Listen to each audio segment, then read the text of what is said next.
Good evening, good evening, good evening. Good to see y'all. Welcome to another episode of Watch World. Happy Easter weekend to all y'all out there. I hope you had a wonderful weekend, wonderful Easter Sunday. Let's see who we got up in here. Pat Evans, always good to see you. Blue Butterfly. We got the real Watt Life in chat. You got to watch out for that guy. Sandy, good to see you. I hope all is well. Anthony Crouch. Billy, good to see you. Happy Easter to y'all. I hope y'all had a wonderful Easter Sunday with your family, friends, and loved ones. I know a lot of people probably spent time with their families or did their own thing, and I was out at my mom's for most of the day, but figured I'd just decide to go live and have a little Easter kickback here.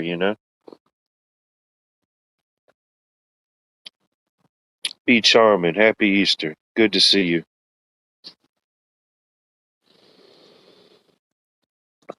Yeah, usually my mom, she cooks a big old ham and stuff, but she decided to mix it up this year. She cooked two big old pot roasts with all the carrots, the onions, the celeries to go with it. And she made some homemade cream potatoes with gravy, green beans, deviled eggs, potato salad. Shoot, she made some smothered chicken. She made rolls. Man, she threw down. We had a whole feast.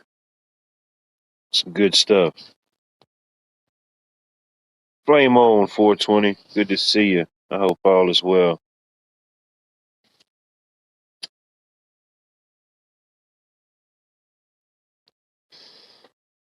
So I left my place this morning and I rode out there and sat out there with her and did a few things in the yard for her while I was out there.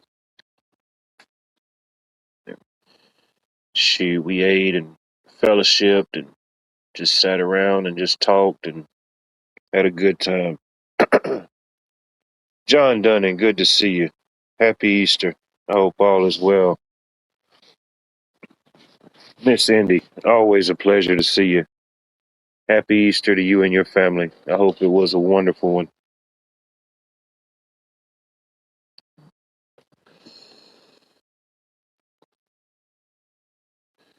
Weather stayed pretty nice today. It was got a little cloudy this afternoon, but I think we was up into the upper 70s.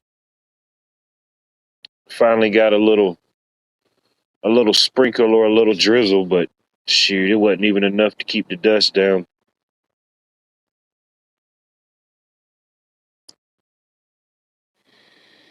Oh yeah, shoot. Once everybody started making their plates and heading out and everything, and it was just me and her left sitting out on the front porch. I went to go put up the food and make me a plate, and shoot, I think she dozed off while she was sitting out there. But, yeah, she still loves to cook. She loves doing it.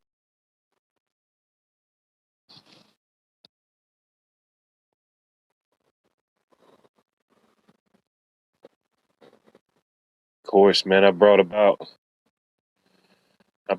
half the grocery store home with me because I had to make me a plate, and then she had to give me some other stuff and stuff she had in the cabinet and stuff she had in the freezer. That's how it always is.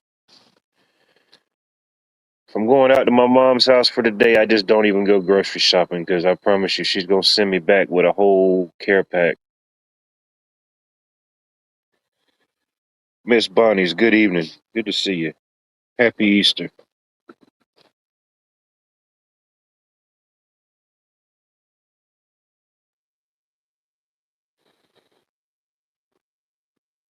Miss Catherine, good to see you. Happy Easter. Yeah, I just said the heck with it. Go live,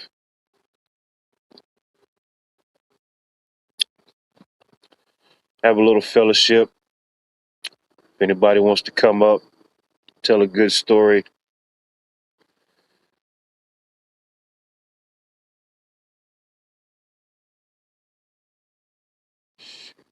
I think I about went into a food coma myself earlier. I was sitting out on the front porch and it started getting cloudy, and I was like, all right, I got to get up. If I don't get up now, I'm going to probably be stuck here overnight.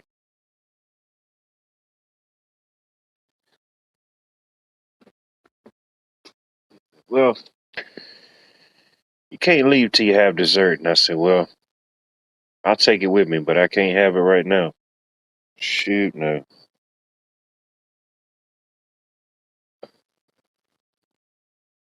She made one of her, she made two kind of cakes.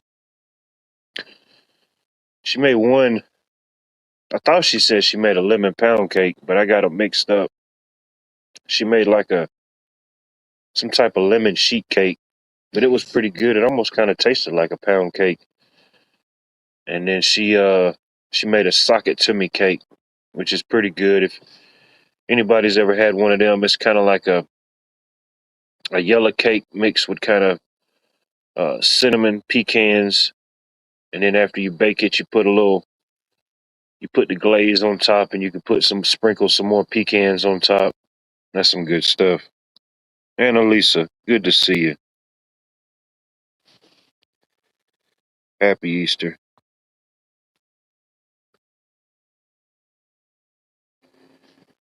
Yeah, man, she threw down.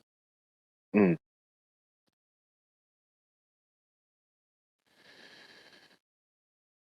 And then she said she had some chicken that she needed to cook up, so she made some like smothered, some smothered chicken cutlets.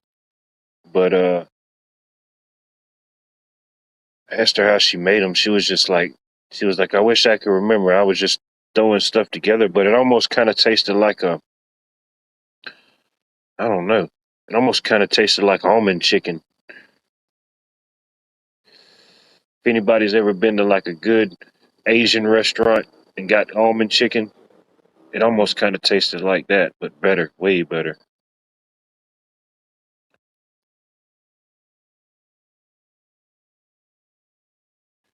I told her if you can remember that recipe, please let me know. I'll make that meal again myself. That was pretty good.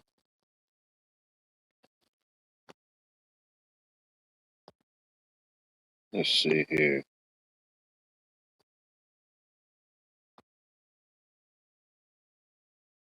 Yeah, I love a good almond chicken. We've got a few Chinese places or Asian places in the market that claim they have a good almond chicken, but we got one place that, in my opinion, it stands out above the rest. Man, they always cook the chicken so perfect, so tender, and I always get the sauce on the side, and then they put fresh toasted almonds over the chicken. Oh man, that's some good stuff. Phil Law, good to see you. I hope all is well. You about to try a boiled peanut? Oh man, you can't just try one. Shoot, I have me a cup of them about once a week. I love a good boiled peanut. Hit gal, good to see you. Happy Easter weekend to you and your family. Mmm. Ribeye steak with a sweet potato and salad and fresh bread.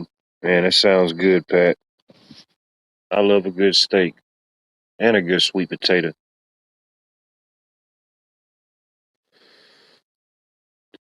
Sometimes I like to make me a sweet potato and cook and bake it up just like I would a baked potato. Put a little a little butter, a little brown sugar, maybe a little honey over top. Oh man, that's some good stuff. Mm. Shoot, it's about like eating a sweet potato pie. Man. Mm, make you want to hurt somebody. You know what I mean? Dang, it's that good.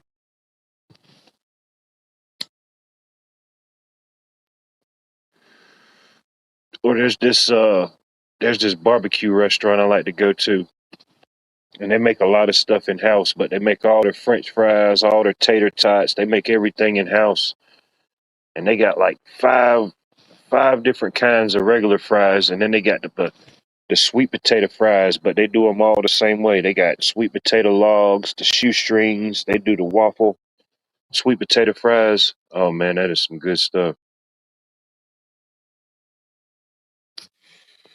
Oh man, porterhouse, fried taters, salad, and please, please, for the love of all that's good, please don't forget the banana pudding. Please don't. You gotta have the banana pudding. Man, I think if I'd have had some banana pudding, that would have definitely put me over the limit. You know what I mean? Shoot, I probably wouldn't have woke up till tomorrow. I'd have woke up late. Mm, that's some good stuff.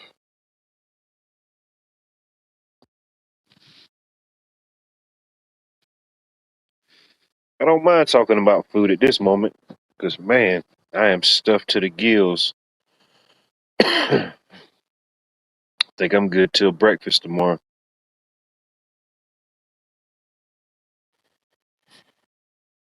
Shoot, yeah.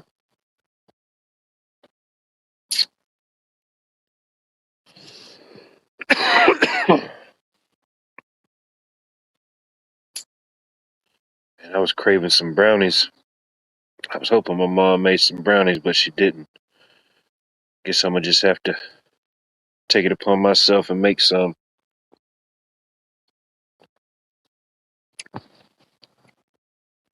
But that's awesome. You know what I'm saying? 420 it just make you want to slap somebody. It's just that good. You know what I mean? Like, mm. I guarantee.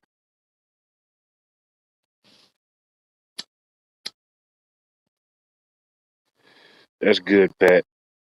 I'm glad you had a good day.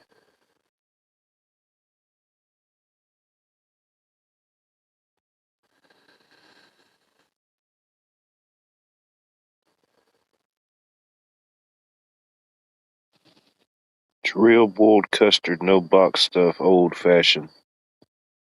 Oh, yeah, I know what you mean. None of that box stuff.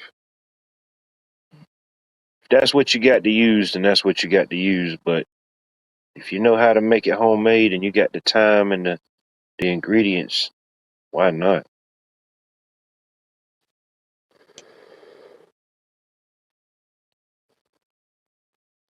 I don't know if it's, it may be a thing, other people may make it, but every now and then, sometimes, especially like during the summer, banana pudding and stuff like that's always good. Like in the summer, it's cool. But sometimes she would make up a batch of a regular banana pudding homemade, and then she would make like a smaller batch, and she would use like she put bananas and strawberries in there, so it was like a banana strawberry pudding. Just like you would with the bananas, but just added a layer of strawberries, and man, that was some good stuff. I'm pretty sure other people make it, or it's a thing. I ain't never seen it nowhere, but when she made it,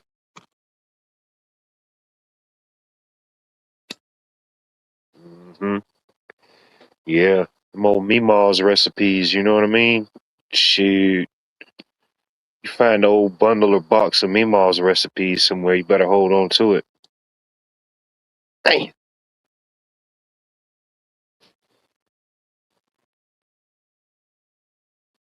Shoot, yeah.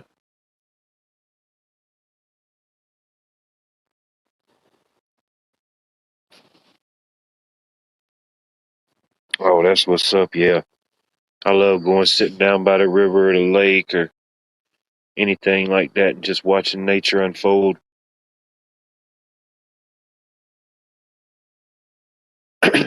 For me, it's definitely a requirement that I do that at least several times throughout the week, you know,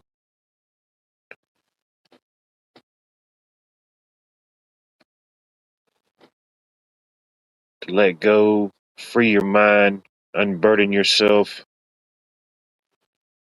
Like, what did Kamala say? Unburden yourself by what could have been, you know? That's your cup of tea, if that's what you're picking up, you know?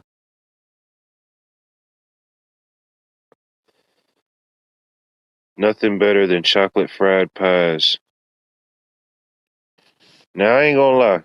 I've ate a lot of stuff, but I'm pretty sure I've never had a fried chocolate pie.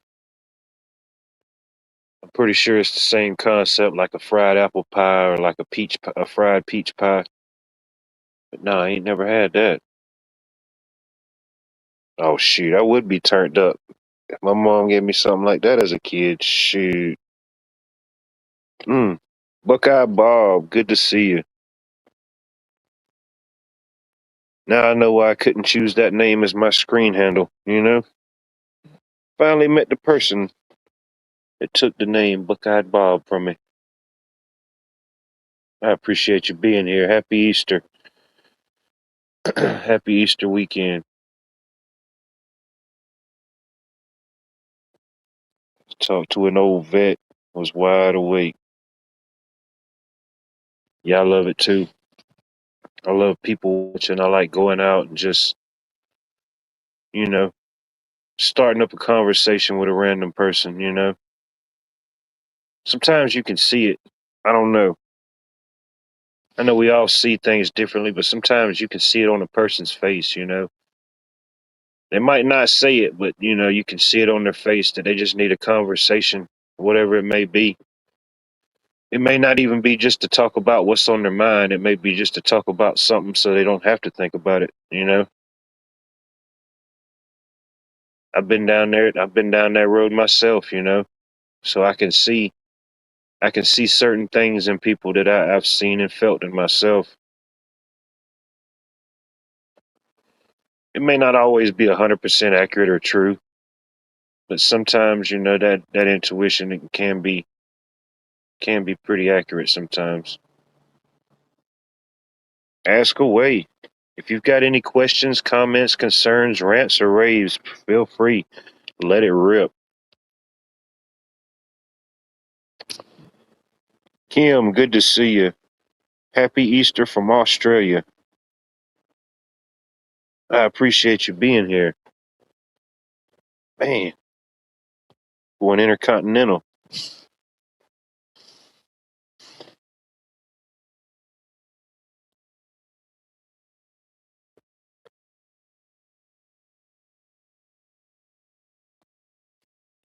Must be a good question Billy's got.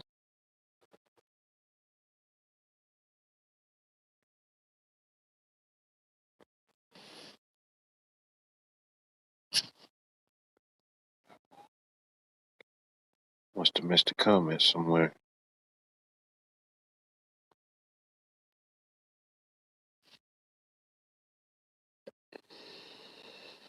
Yep, Easter 2026 has came and went. I don't know what's the next big holiday. Mother's Day. Mother's Day, then my birthday, then the 4th of July. I think that's the next three big things. Father's Day. Father's Day comes somewhere in there. I think Father's Day is in June.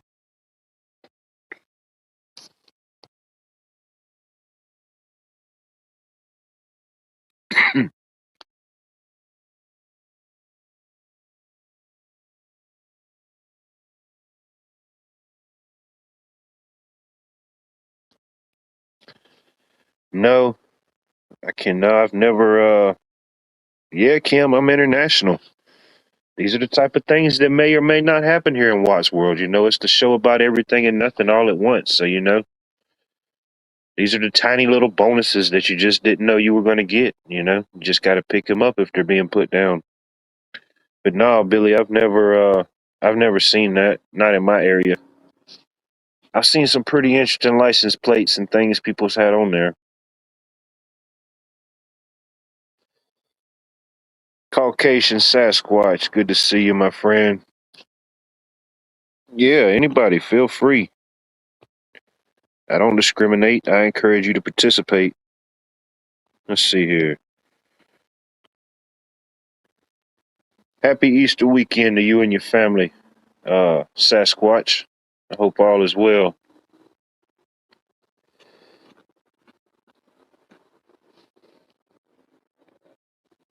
Let's see who we got here. Oh, we got all type of chaos brewing. Stand by, ladies and gentlemen. We got big things happening here. Evening, Hello. sir. Good Evening, Miss. evening. Evening, Miss Billy. Evening, Sasquatch. No, Hello, I Hot. just wanted to explain what I was talking about. Okay. I was coming home from town on Friday, and I pulled up behind this big long black SUV. And on the license plate, I wasn't paying much attention. Or I'd have got a darn picture of it. Yeah. But on the license plate, it's a Michigan license plate. And up on the left hand side of it, before it gives a license plate number, it has Iraq in big capital black letters, IRAQ. And then there was a dash, two letters, and then two numbers.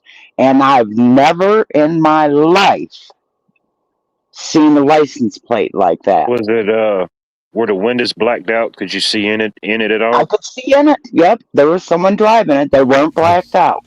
that's a Hmm. diplomatic plate. It is a diplomatic plate, is it not? That would have probably been either the one of the embassy representatives from Iraq or one of their family members. Out in the middle of boonies? I mean, I Uh, live in the sure. boonies, y'all. I mean, the roads go everywhere, don't they?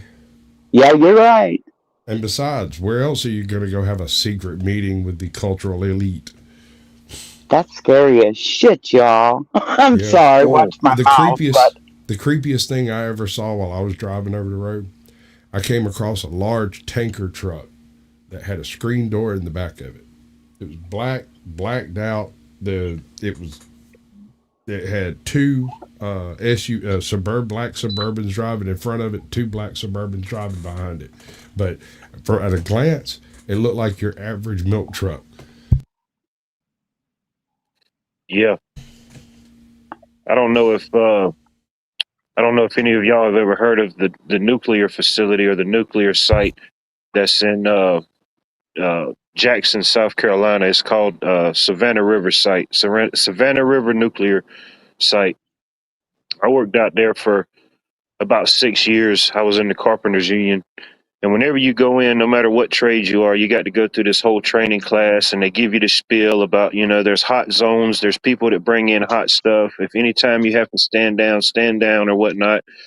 So I'm like, cool. So I worked out there for, I don't know, a couple years, never really seen nothing too out of the ordinary. But one day I'm getting off work and then and on Savannah River site, they have their own security, which is, I think they still use Wackenhut. I don't know, they may have changed, but at the time they had the contract. And I see a bunch of lights up there. It almost looked like a roadblock or something. So I'm slowing down and getting over. And about that time, they're telling everybody to stop and get over in the grass and just pull over and stop. And what they were doing is allegedly, I guess they were bringing in a hot load and there was like these souped up semi trucks, and they was like in front of them, they were like blacked out SUVs with the little dome tops. I guess if something happens, they pop up that little dome. Uh, but yeah, that was pretty wild. I never thought about nuclear material. It didn't cross my mind. I just figured it was a federale base vehicle, like something to talk to satellites and stuff. But Who yeah, I mean, knows? I was rode behind it for 75 miles. Like a homeboy was rolling and he was headed my direction. I figured they probably wouldn't pull them over. So I got right in line behind them. It's 95 on 95 South, bro. Oh, you can see anything Rolling on 95 South. I'm doing what the signs say. Yeah, 95 South. Well, I just wanted to touch base with you because I've been wanting to ask somebody. I've just never seen a license plate like that before. And It it is was, interesting, but I would probably agree with Sasquatch. I'd probably say some type of diplomatic relations or something like that. Yeah. that's weird. But All even right. for wherever you live out in the middle, it's weird. But who knows? Some like you said, sometimes the Well, best place to do those is out in the middle of nowhere. it is on a main highway. I mean, we live Also, right off a main highway, so diplomats go on vacation too. So not to Yep. my lake. maybe they were looking for some out of the way place. Maybe. Uh, Yeah, they coming to borrow some sugar. All I'm right, in a y'all small have a town good night. I'm myself. going to go back down and chat. Thank y'all It was for letting nice. me up, Watt. It Yes, was ma'am. nice meeting Anytime. you. Nice meeting you, Sasquatch. So we got people in space. Allegedly, allegedly, they're up there. You want to know the one reason that I have doubt? What's that? If there could be one reason, what would it be? Well, supposedly we've had humans in space for the past 50 years off and on, and we haven't seen one money shot come off of the ISS or any of the other orbitals. You know, it's it's interesting. You know, and especially with the whole optics of being launched on April Fool's Day. You know, the whole thing. But I hadn't really looked much into it.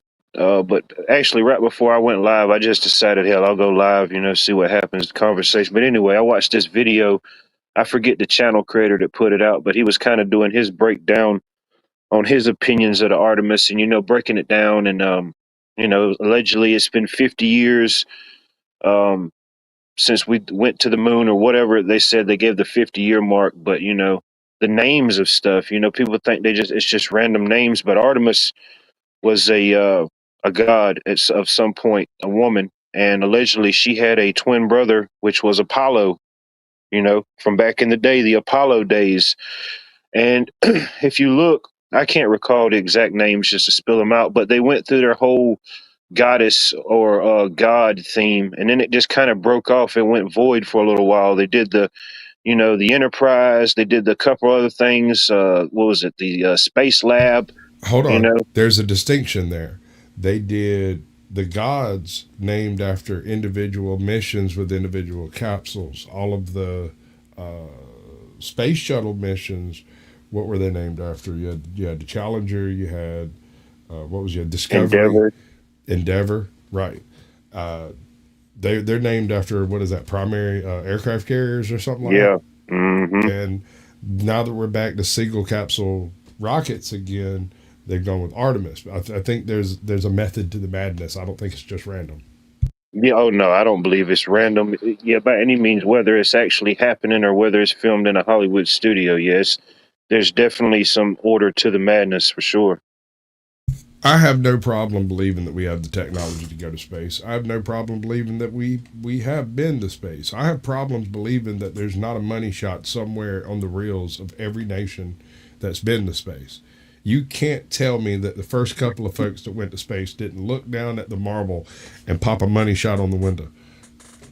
The Yep. whole world in one shot. Come on, man. I'm sorry. Yeah. I'm running your show down into the gutter. I apologize. No, shoot, no, that's what it's about. We came from the gutter. We thrive in it. Okay. You think the darkness is your ally? We were born in it. Darkness is my ally.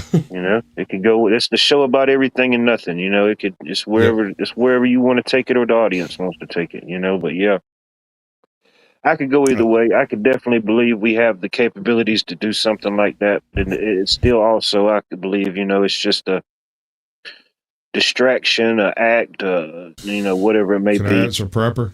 I got an answer for Prepper on that. What he says: if we can go to space, why can't NASA make my mother-in-law shut up? Riddle me that. That is a good Well, question. here's the thing. It comes down to the old joke, right?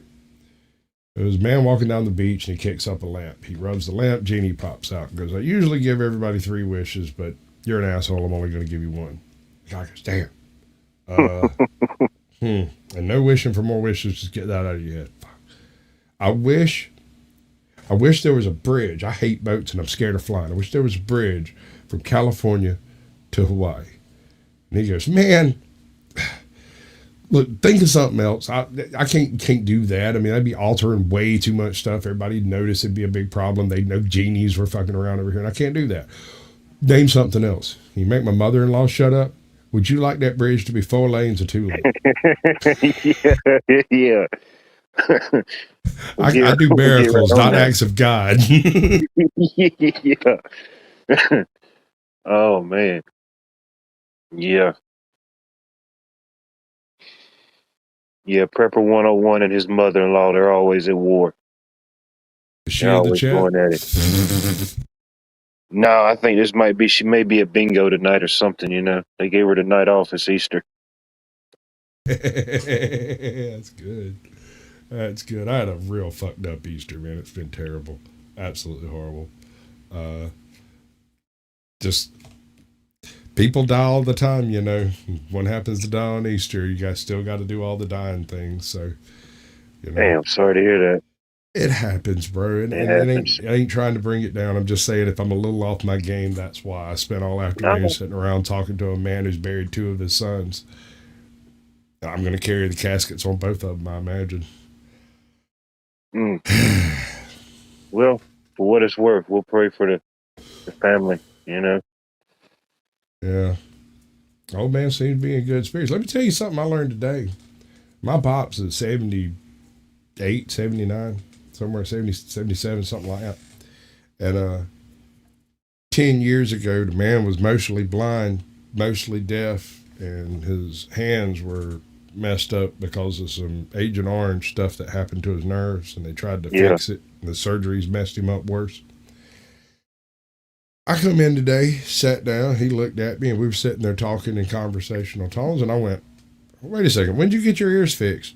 Oh, about 6 months ago, they did a surgery. My right one's fine. My left one's still messed up. See, I got the ear thing in my left. I'm like, cool, that's awesome. He said, also, a couple of weeks ago, I went and got the cataract things removed out of my eyes, and they did the LASIK surgery too while they were in there. Cost me about $6,000, $7,000 to get them both done. And I was like, yeah. He's like, yeah. He said, hell, if I could pull a trigger, I'd be a thoroughly dangerous man right now. I can see better than I've ever seen in my life. He's like, I don't even know where my glasses are. And I'm sitting there thinking, I'm half blind. I'm 40. This man's damn near twice my age. That don't make no sense. Make it make sense, Bonnie. Evening, Miss Bunny. Good to see you. Happy Easter. Thank you. Happy Easter to y'all. Well, I won't do the surgery, so I don't know what to tell you. A My lot of wife had people a say there's nothing to it and it's like Christmas all over again, but I don't know about someone peeling my eye back. Just my wife had both her eyes done. Made a world of difference. yeah. Yes, ma'am. Listen, when we were dating, and I might be a bit of a butthole for this, but regularly I would toss her stuff, and she would miss it. And I tell you, I've hit that woman right between the eyes with more things than I care to admit. Oh my goodness. And it was I was always like, her reflexes are terrible. Like, they're horrible. Are you blind? She's like, no, I'm not blind. You see this, right? She's like, yeah. I said, then catch it. Couldn't do it. Right by her. She'd hold her hand up. It'd like go over the top of her head or something. She'd be like, way late. So she goes and she gets the eye surgery done when I guess she's like 24, 25, whatever, however old she was. And she gets the first one done. About a week later, she gets the second one done. And I come walking in one day and I tossed her a French fry or something. I don't remember what it was. And 99% of the time when I do this stupidity, just being a butthole, it hits her right between the eyes and she goes, and just looks at me, right? She reached up and caught that thing in the air. And I said, oh, shit. Oh, no. Now she's going to become the thrower. She has been, but I mean, my reflexes are swamp trained, madam. That is not a problem. Oh, okay. Yeah, So- My mom, she had that. She had that done last year, and it got so bad. She had to stop driving. She told herself she had to stop driving because she ended up halfway in the woods. Because the driveway at her house is probably like about a quarter of a mile long. You know, and she started. Man, I don't know how far in the woods she made it, but make the long story short, she ended up having the LASIK or whatever done to one eye. And then a month later, they did the other one, and she said it's the best vision she's ever had. My pops is a very difficult man to impress. First of all, uh, I think I might have heard 107 words out of his mouth until I was about 19. Like he Yeah. just didn't talk. He's not one of those people. He's not me. He don't sit around and jabber for no reason. He spent 20 minutes today giving me the doctor's name, the location, the people to talk to, the right lens crafters to go to so they'll hook me up with these guys. He was like, if you're having eye problems, you need to go. And then halfway pitched paying for it, which I thought was very interesting for obvious reasons because I am about blind in my right eye. That's the one that caught all the shrapnel when that gun blew up. I got crap in my eye. Dang it. Hmm. And it never bothered me. I didn't fail an eye exam till I was 44, and and I never failed another one, by the way, because I cheat. Okay, how do you cheat? So these people are not well trained in the job they're supposed to do, and usually they've got 4 or 5 people that are doing the thing, right? Mhm. And so they'll walk you into the area where they're going to do the thing. They got 4 or 5, maybe 6 people with them. When I walk in, I immediately walk over and act like I'm not looking at the damn thing and like turn my back to it. But while I was walking over, I memorized the chart, turn my back. And they're Oh, like, no, come back over here. And then I walk back over there. And they put me in the back of the line so I'll forget everything. But I don't forget anything ever. Ever. I do. And that's I couldn't read Wish I could. that, so they wouldn't pass me. And I was like, the O looks like a C, the C looks like an O, whatever. It all looks like an O. I used to work in a window factory and they had like thousands and thousands of orders coming through. And it was a really dumb system. And I never understood why they did it this way, but they had a printout that came to the back. And then you have a sheet that you list the parts that you do when you're processing the parts. And rather than having them printing out the sheets for each run, which is what they were doing when I left, by the way, I sort of instituted that because it was dumb. They had everybody writing out the order numbers to identify the parts that they worked on, right? Which sounds logical until you look at the fact that your average factory worker has about a 5th grade education when it comes to legibility. Most people can't write for crap. Right. And so this is low skilled labor type stuff. You're not really expecting geniuses or people with calligraphy to come wandering through here. And so you end up with a lot of stuff transcribed improperly. And when I started working, they put me in like one of the least necessary places in the place because I didn't know anything that I was doing and I was learning everything. And my supervisor had all the papers stacked up with all the different orders on them, and he was sitting there scratching his head trying to figure out where one went because the numbers on it were wrong. And I glanced over and picked it up and set it on the stack that it belonged on. He said, "How can you tell?" I said, "Well, all of these numbers are different, but this one's transcribed a 6 and a 9 right there." He's like, "You just glanced at it and saw that?" Well, I mean, it's a pattern. If the pattern breaks, it. So I was immediately promoted. Suddenly I was in quality assurance, and I never understood why I was able to do this thing that other people just looked at me like I was a freaking computer.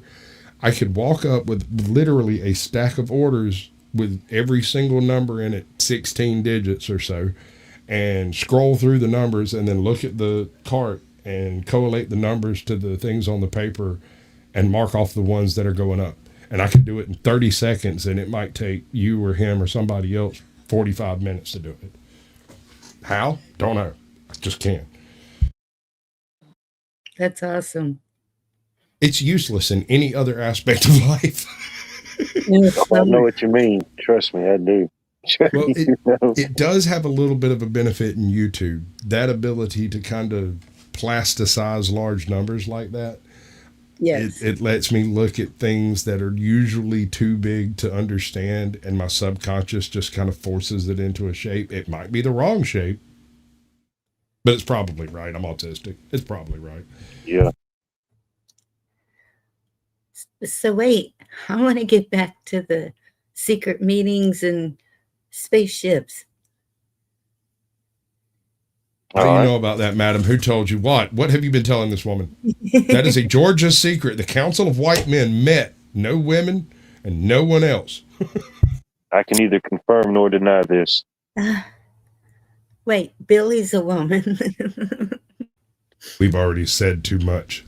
Yeah, we said too much. All right, y'all. This was a great broadcast. I appreciate everyone for being here. I will be emailing you non-disclosure agreements later on. Uh, Sorry, guys. Have you got an outro yet? no, I'm super low budget, bro. I'm pushing 3Gs over here. I hear you. Like, If you're I lucky, hear you got a you. background, bro. Once you got a background, you know.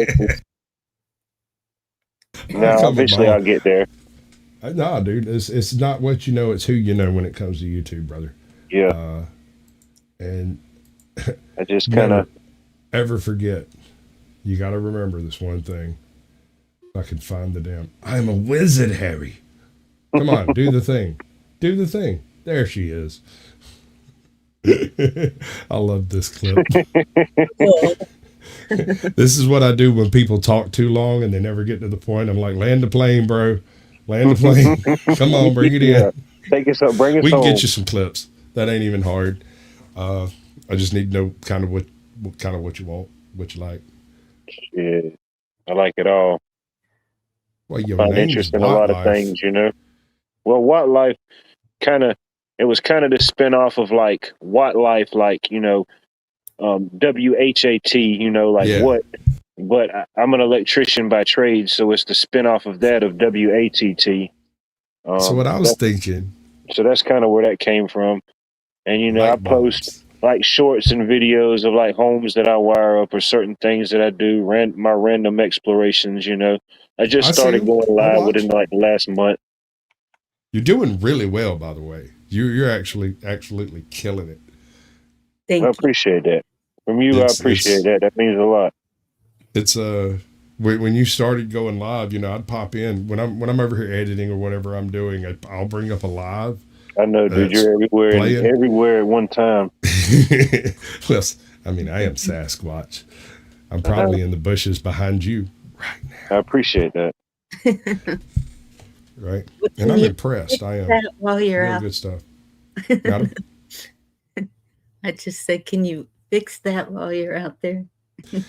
Oh, well, maybe. I'm joking. I'm more of the peep and watch kind. Not Oh, so Lord. much no, you've got me mistaken for brownies. I don't fix things. They're shorter. Kane Corso, good evening. Good to see you. I hope all is well. Happy Easter weekend. Huh. Yeah, Watt is doing really well. Happy Easter. I well, I say I took a break, but here I am. I've taken 3 breaks since I've been alive, and we ain't even went an hour yet. Nobody even noticed. I did. There you go. I was live up until about 30 minutes ago. See, and I didn't get no notification that I know of. Well, I wonder about that actually, because all right, let's say Watt Life's running this and he lets me share it to my channel and I go in and share it to my channel and we launch the show together. Uh-huh. He will have more viewers than I will, even though I have more subscribers. And it's because it's sourced from his channel and the algorithm sends out notifications based off of his channel's algorithm status and everything. So like with 5,000 subscribers, you get like 50 sent out every 10 minutes, 8 minutes, something like that. And that's why you hear people say, oh, well, I didn't get a notification. If they send out 50 notifications and one person shows up, 8 minutes later, they send out another 50 and one person shows up. The next time, they're only going to send out 25 because your subscribers aren't reacting, you're not responding, you're not getting interaction. But when you have, 200 subscribers or 400 subscribers, they send out 10 notifications and then another 10, but it's much quicker. So by the first 30 minutes, most of your people should have been notified. Yeah. And well, I've seen it where one of our friends, he'll go live and about an hour later, then I'll get the notification. Yeah, absolutely. It took me a while to put that together because it's not written anywhere. That's because of the way I've interviewed a whole bunch of different creators, and they let me look at their backstage information and stuff. And I get to interact with the different chats and whatnot. Sometimes I'll pop in chat and be like, all right, who's here because they got a notification and who's here because they checked to see if they were live, because this is when they're live. And yeah, you'll get about a third of the people got notifications. The rest of them came in because you popped up on the feed because they're subscribed to you. It's not a notification. You just popped up in the list. Yeah. Yeah. I know the YouTube, I know there's probably different ways to check it. I know the YouTube Studio, it shows it some levels of that. I know it doesn't show everything. Well, I don't know how many subscribers you have right now, but the more subscribers you get, the more stuff unlocks, and you can see more detail in the stuff that's happening. I don't know, maybe 800 and something, maybe like 840 something, maybe. You're getting there, dude. 845, he says. You should be able to set up your redirect now. I can't remember if you need 500 or 1,000. When I did it, I needed 500, but I had 3,000 at the time. But where would I find that at, or how would I do that? You mean like so, redirect, like if I was ending it and wanted to send it to you, or vice versa? Yes. Well, once you turn it on, it becomes visible. But until you actually go in, turn it on, and save it, and then give it like 24 hours for it to freaking catch up that you did something. So it might not happen immediately. So if you go try to turn it on right now, you will not see it for at least a couple of hours, maybe as many as 2 days. Yeah. For whatever reason. But where is that found at? Is that like in the YouTube Studio, or where would you find that? You go to the YouTube Studio, and I can't remember if it's under customization or channel something or other. I gotcha. Whatever.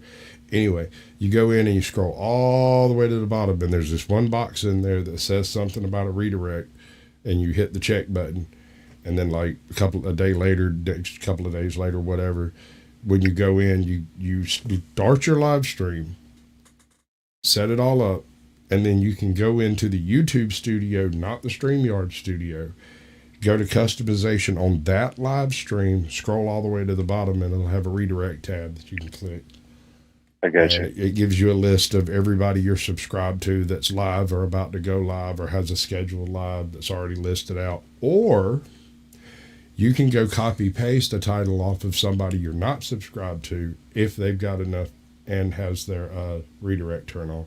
But if you get it spelled right, it'll show it to you. It'll just be blacked out and you can't redirect to them. I got you. I'll play around with it and see. And don't get too upset. It might be 1,000 subs before you get there, but at the rate you're going, you'll get that knocked out in the next 3 weeks. At the level I'm at, shoot, nothing like that could upset me. You know what I mean? Right.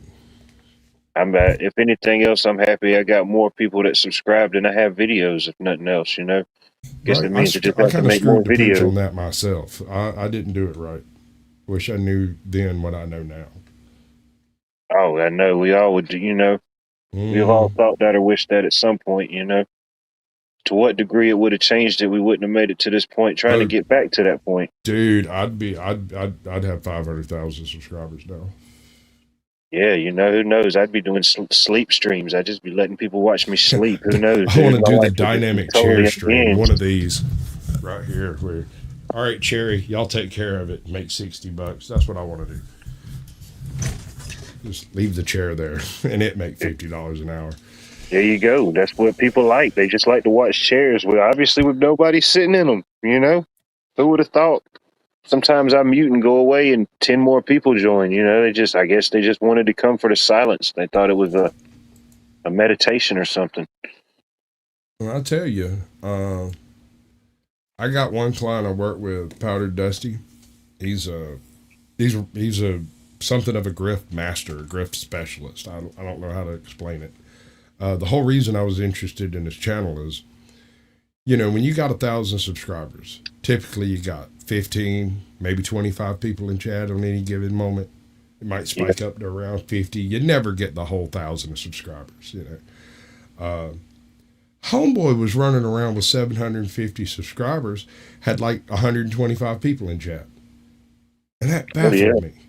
I couldn't figure that out to save my life. I watched him for a week. I was like, what is he doing?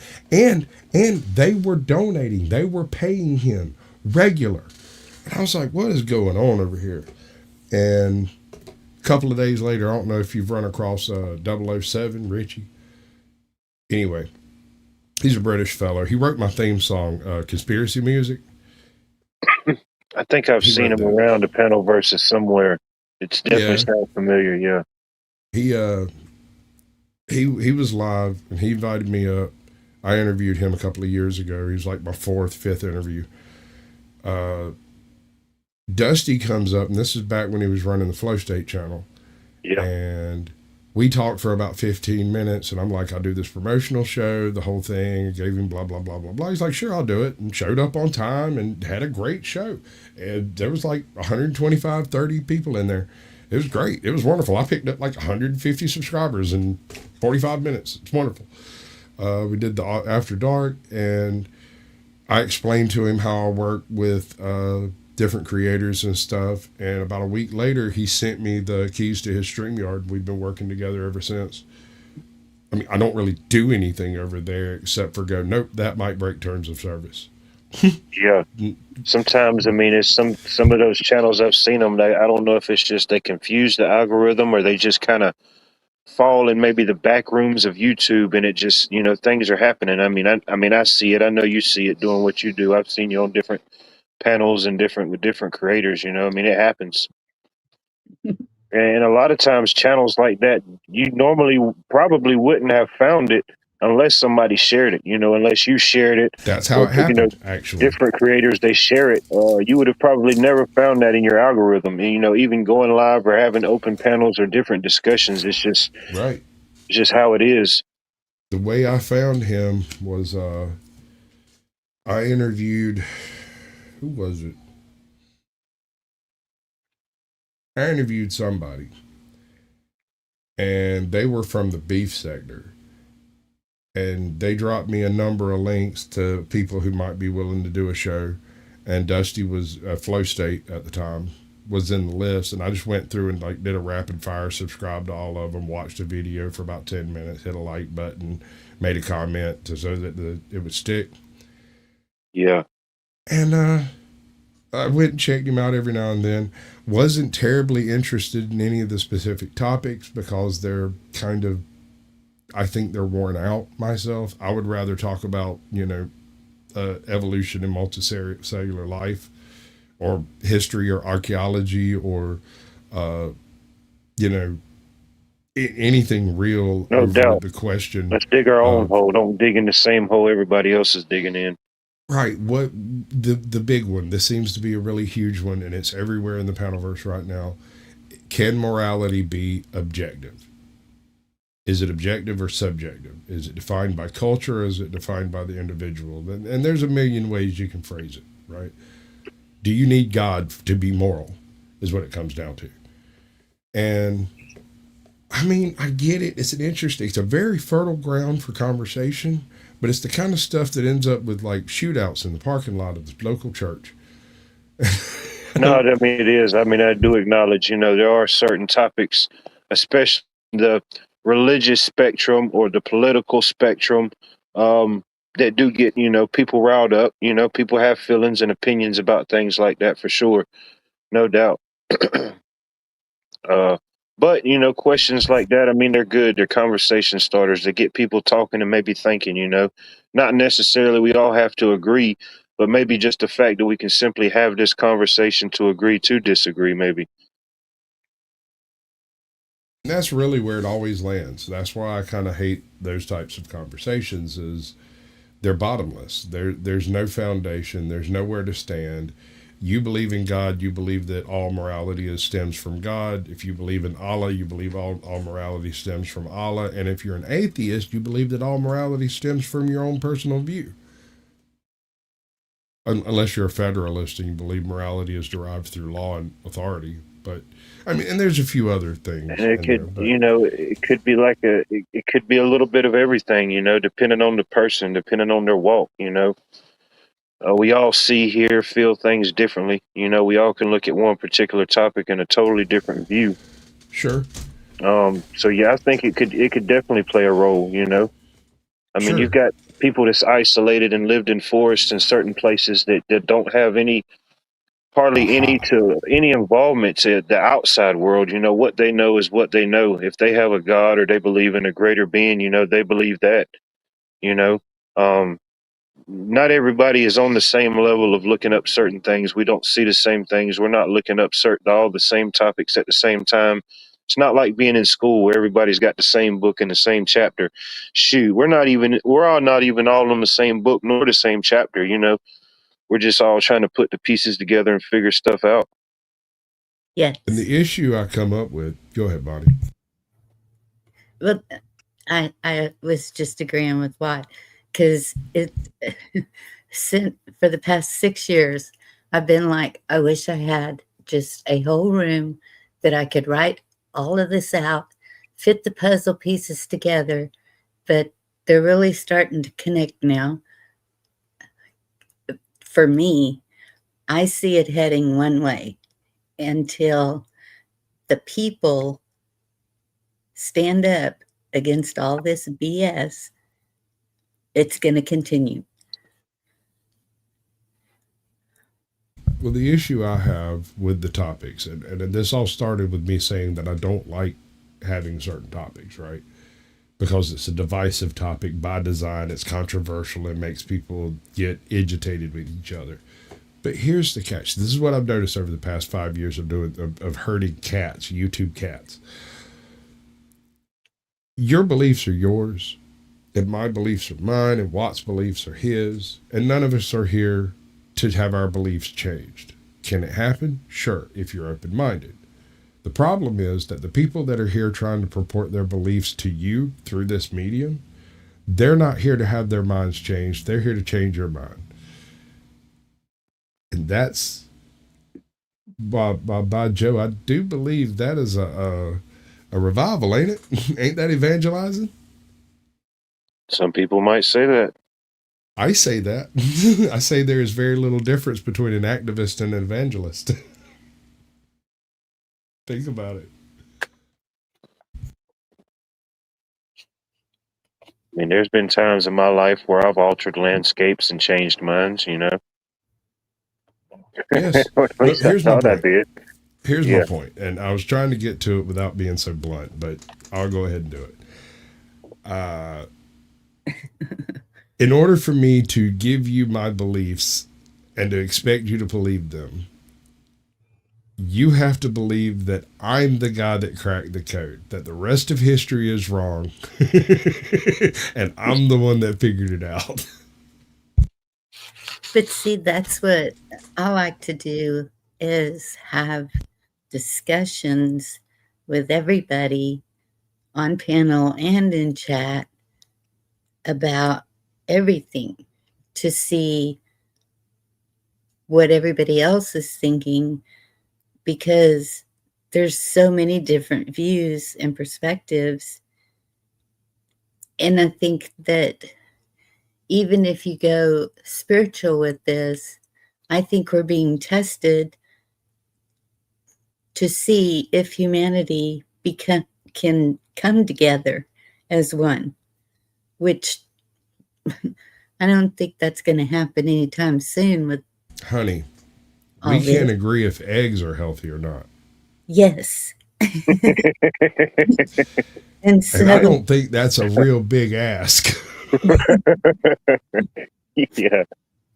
and so there you go. So there's a lot of heated discussion. So, and that's what I keep saying. If we can't get along here, but that's the thing too. Okay, I'm kind of in two counties. I'm on the edge of one. I just moved from a county that I was in for 40 years back to where I grew up. So I know people in both. And I don't see it when we have events, when we all get together, when it everyone is getting along. It's great. There's no division, no fighting, no arguing. We don't ask who'd you vote for. We don't ask, are you conservative? We don't ask, did you take the juice? It's just people being people.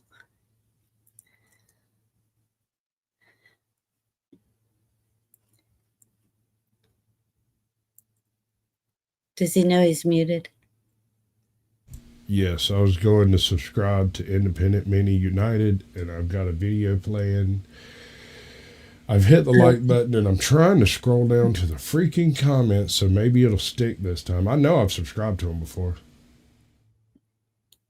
I know I Yeah, have. Indy goes live Monday nights, and she has music and conversation, and it's a good time. Well, I can talk as long as you want me to, but I really don't sing unless I'm getting drunk. Speaking of which, I was thinking about getting drunk. Yeah, definitely. Yeah, you definitely would like Andy's channel. A lot of different open topics, music. Mm-hmm. Yeah, a lot of great artists, a lot of great musicians, good conversations. I have a tism when it comes to sound. I've spent a lot of my time around heavy machinery and guns and explosives and stuff. And I never was a real big one on ear protection, so I'm about mostly deaf. I'm actually using these high performance freaking earbuds. I used to have big ass ear cans because that's what it took.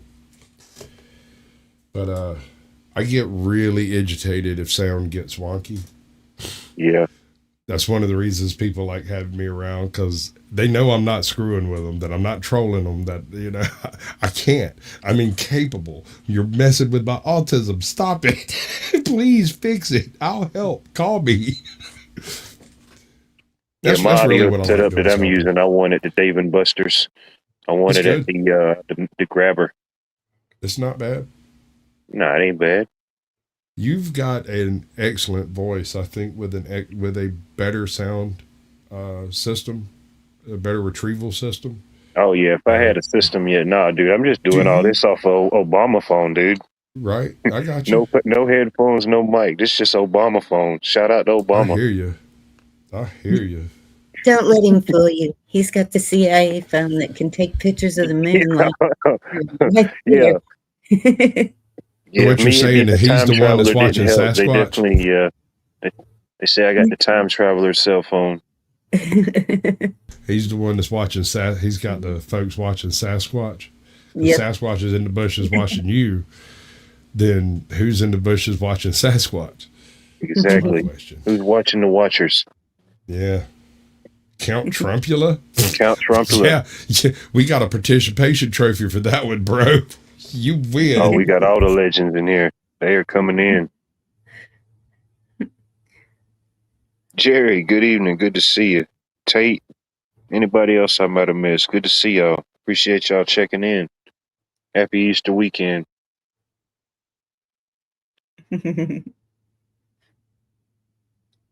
Shoot, yeah. Yep. Yeah, eventually on down the line, I like to get me, a nice little setup or whatever,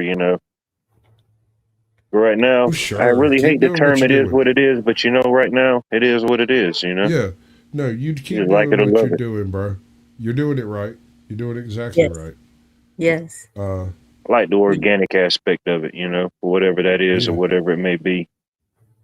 Yep. absolutely. That's what I've done the whole time, and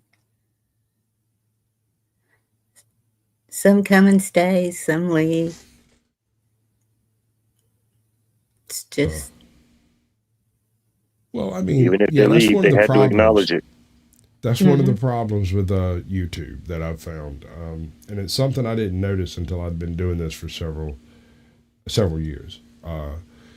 When you first start out, there's this new channel bump that YouTube gives you because you have no analytics. It doesn't really know where to put you, so it just kind of throws you everywhere randomly. And if you're doing something worthwhile, it'll stick and catch, kind of like mine did with the shorts. Because I don't know if you've noticed, I might be a little humorous sometimes, and so I ended up building my subscribers from shorts, but then actually having more talent in front of a camera than I ever knew. So doing the panels, I fell backwards into doing the panels and stuff because my original plan was to do shorts, tell jokes, and read westerns out of print, old dime store, yellow news, Yeah, westerns. yeah, I was hoping you yeah. hear my voice and perfect for it. I mean everything. And there was this one sentence that I got to. First of all, the mic I bought didn't work well with my OBS. It was all really janky and sounded horrible, and I just couldn't get good recordings and stuff. But I could have pushed through all that. What got me was a particular sentence on a in one of these books called I think it was Rolled Barbed Wire was the name of the book, Yeah. and it's like on page 5 or whatever. But it says the listless cowboy the listless cowboy loped languiding it was like an alliteration of L's. Homeboy was really into the L's that day. And it Yeah. was a sentence that was like 3 lines long, and it had every L in the freaking dictionary. And I tried to record that line about 30 times, and then I shut it down and went, there's something's telling me not to do this. This isn't what I should be doing. And I got an email from a friend of mine while I was banging my head against the wall because my sound was such trash. And he's like, sent me a link to a StreamYard panel. And I joined it, didn't have any idea what was going on. And it let me blow some steam off because I was really frustrated. I'd been working on this for like 3 or 4 weeks straight, and I was making zero headway. It was all horrible. I hated everything. And I ran into a guy who's like, "Oh no, you just need to have this mixer. I'll call you later. I'll email you later. We'll set it up." And I'm like, "Okay, cool." He helped me set up a mixer, and another guy helped me set up OBS properly, and another guy helped me. Oh, you got to dial in your sound on your laptop. Oh, okay. And eventually, I found out no, that mic's broken. I just got a faulty mic when I bought it to start with. When I went and got my new mic, thanks, Mike. Mike bought me a mic. It's night and day. Suddenly, I'm speaking with the voice of God. I don't know. People either like it or hate it. I've met 2 people that hate my voice, just outright.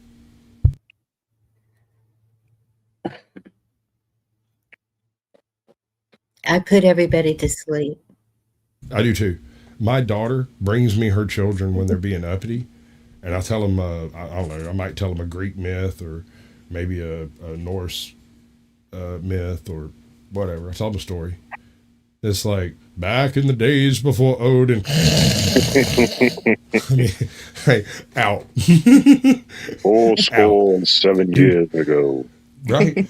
I don't know who was doing it, but back when I first started, and I mentioned that I wanted to read westerns, I had some random account using different emails that would send me bits of newspaper magazine from 1920, a newspaper thing from 1920, a 1946 Sears Roebuck catalog excerpt, Just email just like Yeah, that'd just a be copy cool. of it. It's random.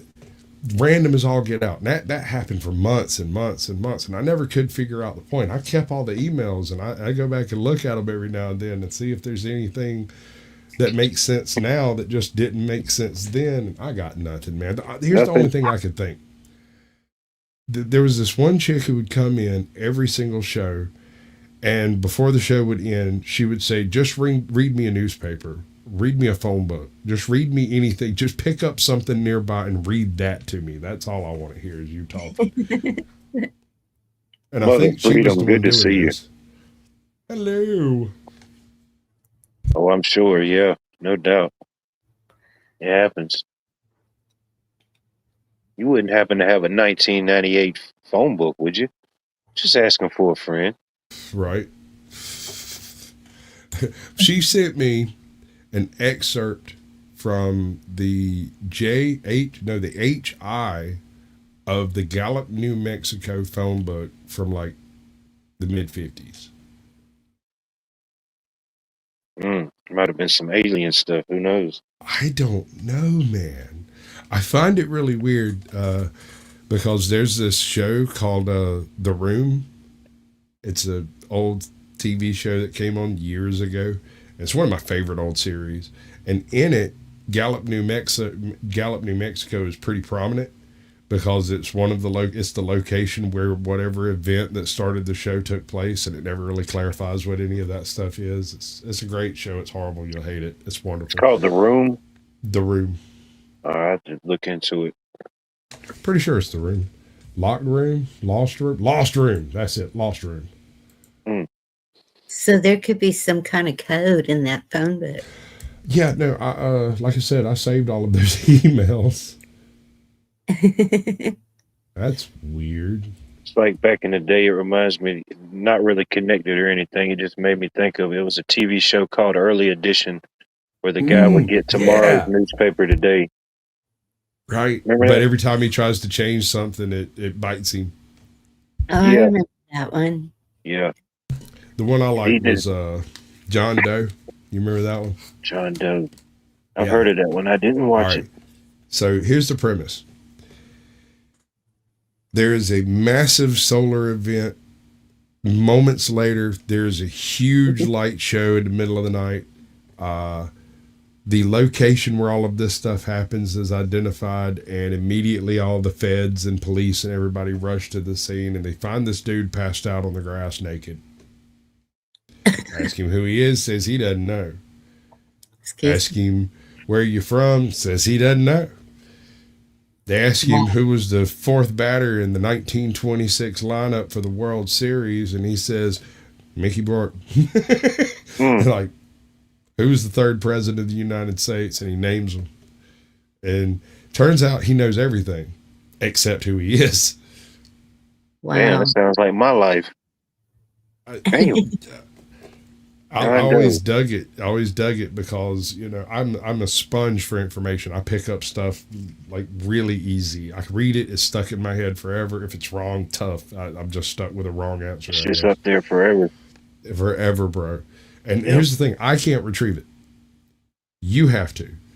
You talk to me and trigger my memories, and when we come across something that I actually have read about or have done or experienced, you'll Yep. trigger the memory. I'm like that and in then conversations as well. then I can sometimes. explain it.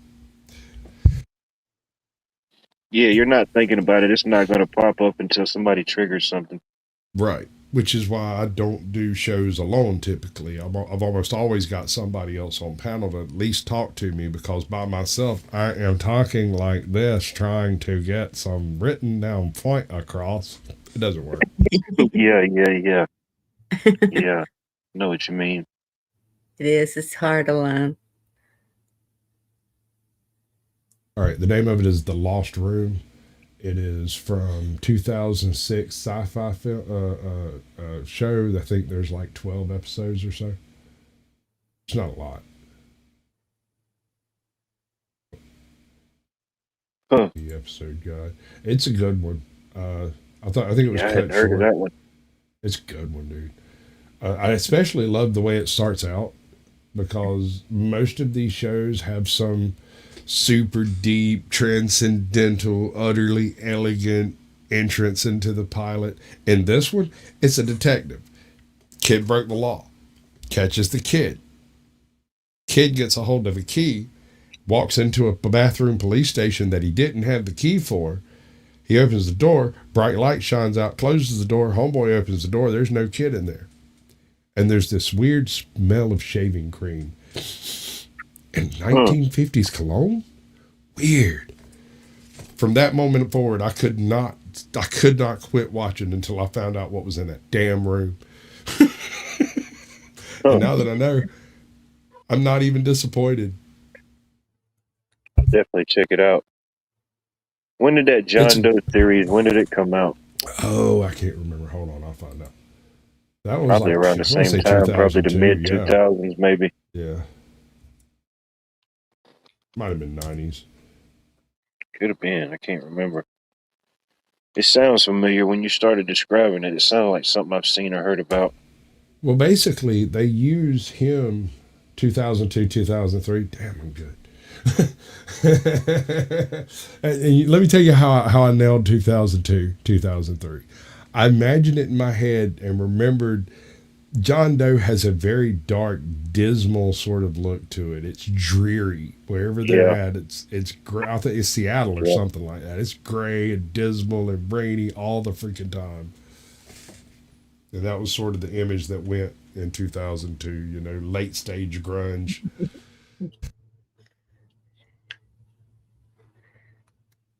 I guess it kind of ties into that title in a way when you think about the unknown or the John Does or the Jane Does.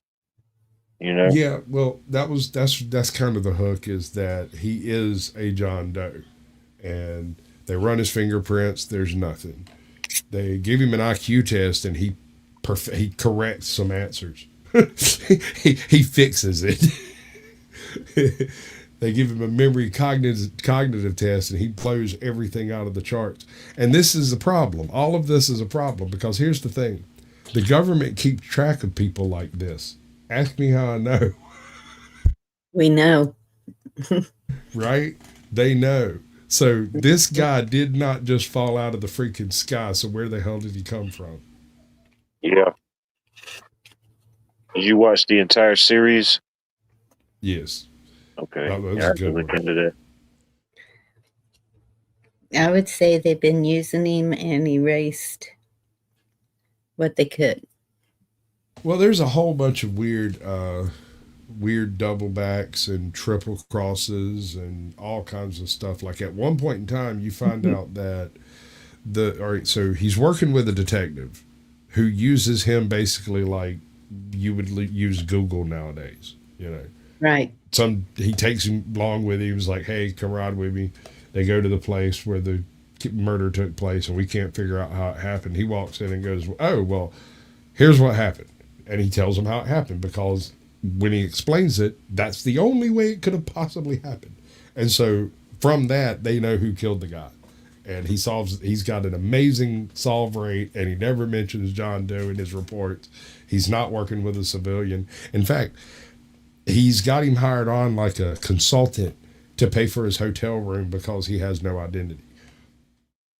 That's crazy. Yeah. And in like season 2 or so, they find out that his partner that had been his partner for like years is working for like the KGB or Mossad or something.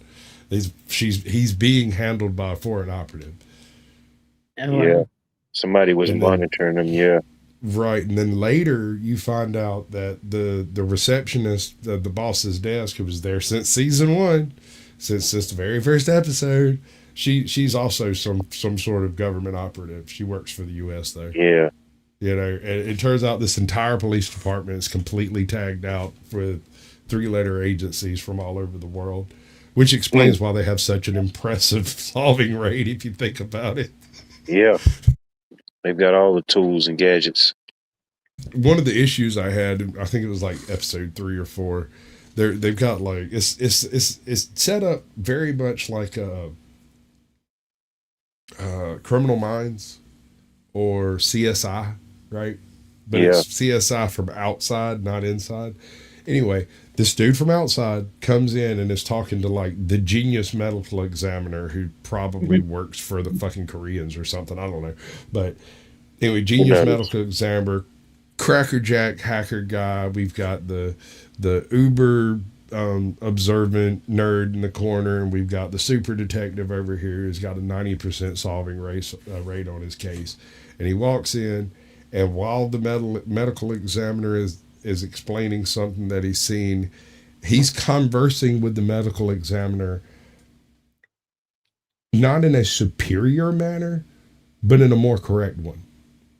Right? Yeah. Never laid his hands on tools before at all. And he's like, okay, well, it's a little easier if you just pull it back this way, as if he's actually done it before, not read it in a book. This isn't an heart surgery isn't an observable skill. You know what I mean? You don't just watch and go, yeah, I'm sure I can figure it out. Yeah. Yeah, you can't shade tree that kind of stuff that he just pulled off. And so the medical examiner is like, that's nuts. And then a split second later, the coder, the hacker who's over there running some code is like, talks to the detectives like, hey, I got something weird. And he looks over his shoulder and goes, oh yeah, that problem, you just flip that over and pull this over here and add the second layer of code and it should run and we can find out what's in here. And the guy's like, I wouldn't even think of that. How long have you been coding? Never seen it before in my life.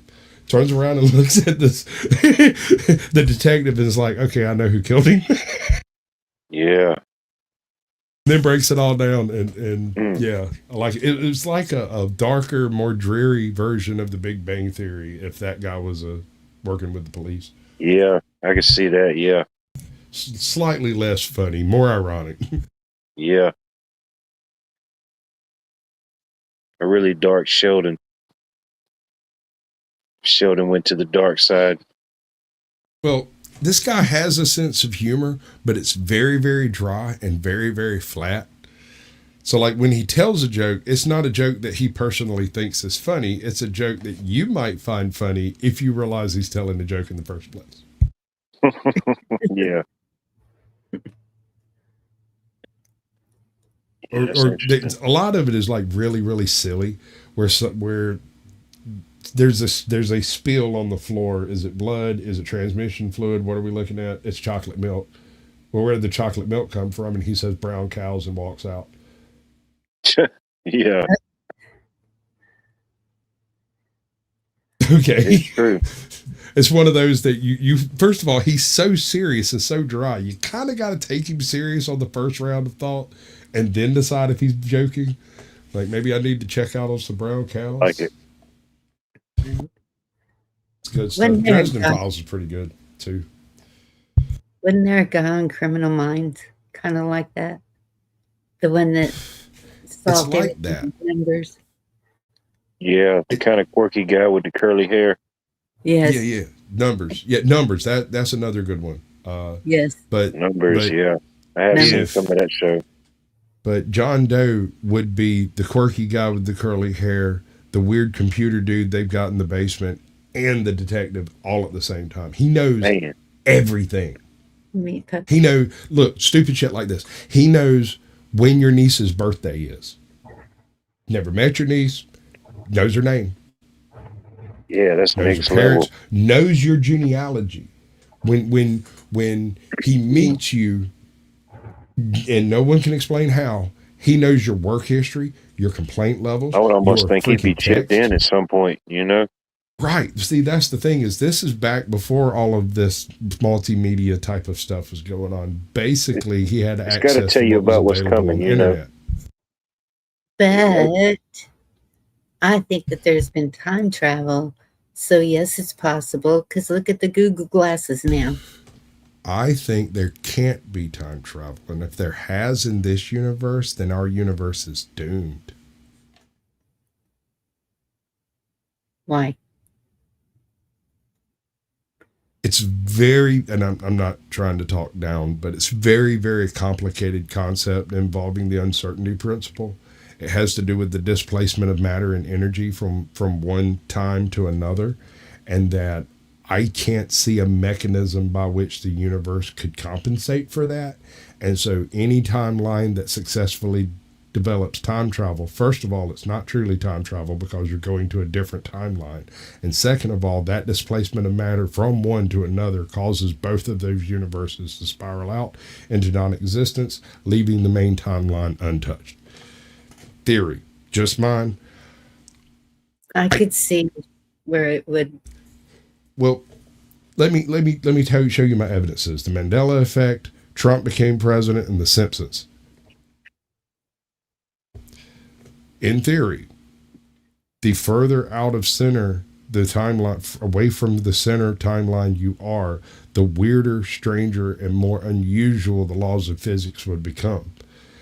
I think that describes our universe currently. So maybe time travel is a thing.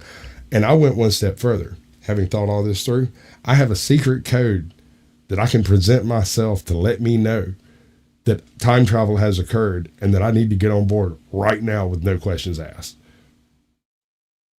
So any random person could walk in and say this very specific phrase that you will not accidentally say, and I will just pick up my go bag and go. I won't even tell the white woman in the kitchen bye. I'm just going to grab my shit and go because this is so important that I told someone my code phrase. So whether it's time travel or anything else, if they show up with the code phrase that I've never told anyone ever, because if I do, it's useless. It shall be so. CJ, good to see you. Happy Easter.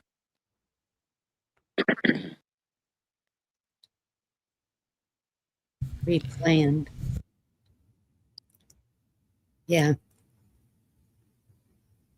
I agree with y'all. Chat's I'm really.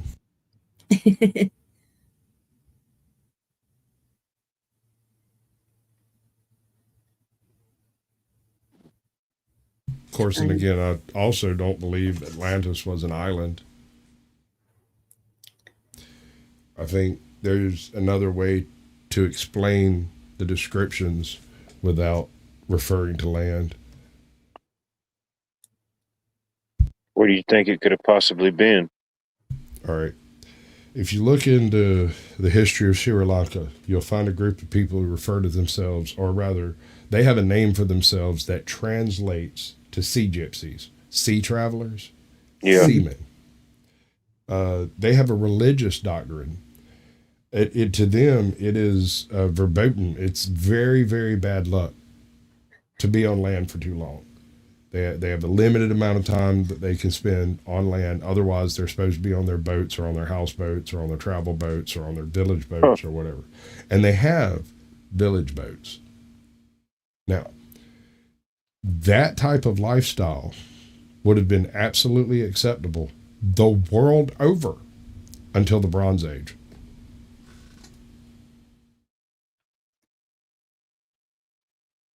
Bronze Age was the first time city-states put together navies and claimed parts of the ocean. Yeah. Immediately after that, an invincible force of people sprang up out of the ocean and wiped out every single Bronze Age civilization on the Mediterranean, and a handful of Asian ones too.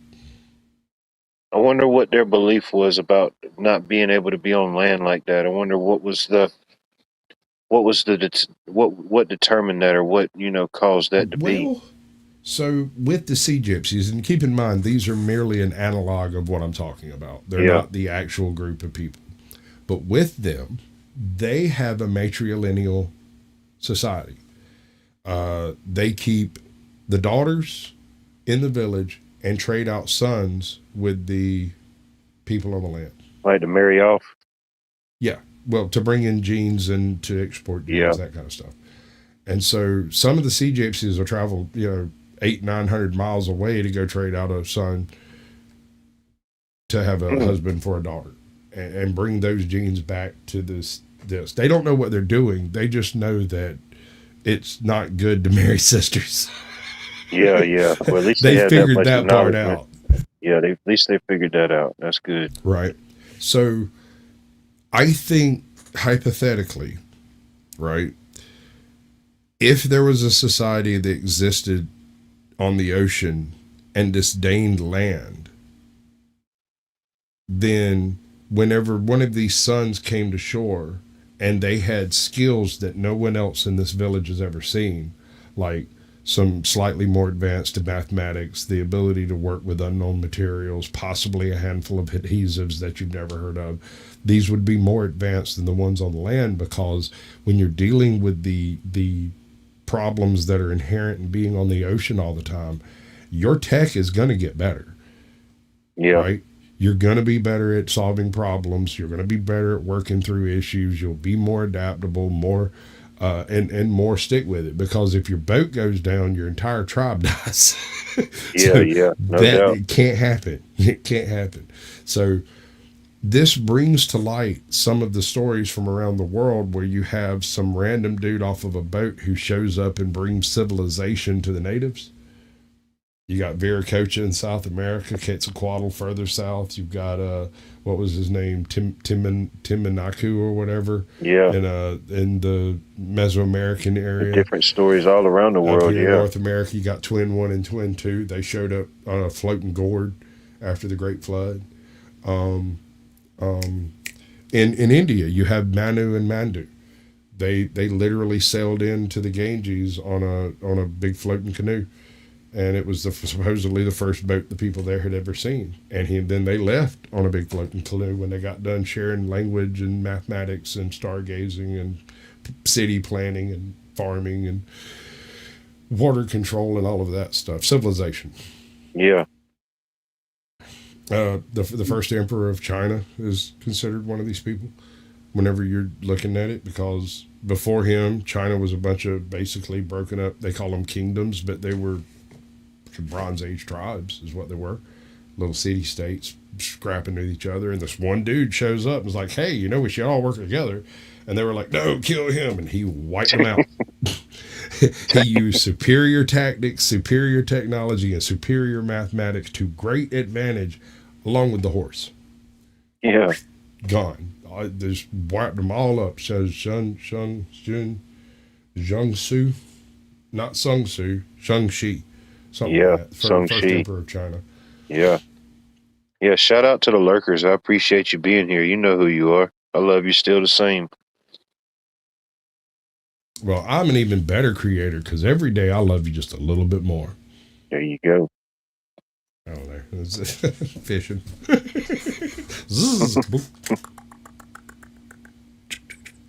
Yeah, it's definitely interesting for sure. So there's no necessity for Atlantis to be an island. There may have been islands. Don't misunderstand me. I just don't think it was their home. Could have been. If there were like travelers like that, who knows how far they reached out. Exactly. It would also explain some of the megalithic structures in various places where they don't seem to make sense. And none of this would have been more than 14, 15,000 years ago. Wouldn't have to be. Although it could be much, much, much earlier, and there'd be zero evidence. The only evidence we would have today, because wood and cloth and all that kind of stuff degrades, would be out-of-place arrowheads. Right? Yeah. We do have a double handful of these along the coast, north, south, east, look west, for the most obvious, there would be like the possibility of a few out-of-place settlements that are earlier than they should be, but not very advanced. These would have been camp locations or something where they stopped to get fresh water and they just set up a little something. There's a hearth, maybe a place to skin something, gather some supplies. If you go with the Clovis first concept, before 18,000 years ago, there would have been no human competition in South America. However, the west coast of South America is, pardon the expression, a bitch. That thing, unless you can find a deepwater harbor, you're about not going to be able to make landfall there safely. I could imagine, yeah. And so you have a few spots. Good to see you. Like Peru, can't remember what the name of the other one over there. Chile. Those two have harbors that are safe enough that you might expect to find something. Yeah. Big cities there, the big, huge, sprawling metropolises. You're not going to find anything, bro. No doubt. And so one of these people comes into your village, right? And he's going to marry one of your daughters, and he's Maybe he's a light skinned fellow, maybe he's a dark skinned fellow, it doesn't matter. But when he shows up, he has a really weird accent, maybe a weird beard, long hair, and kind of looks like a hippie.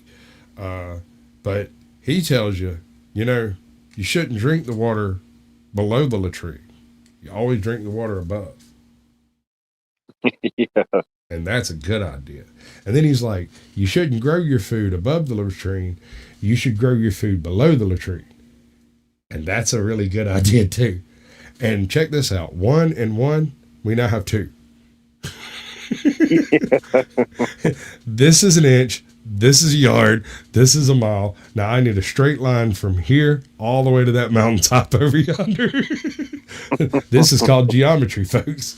And there's these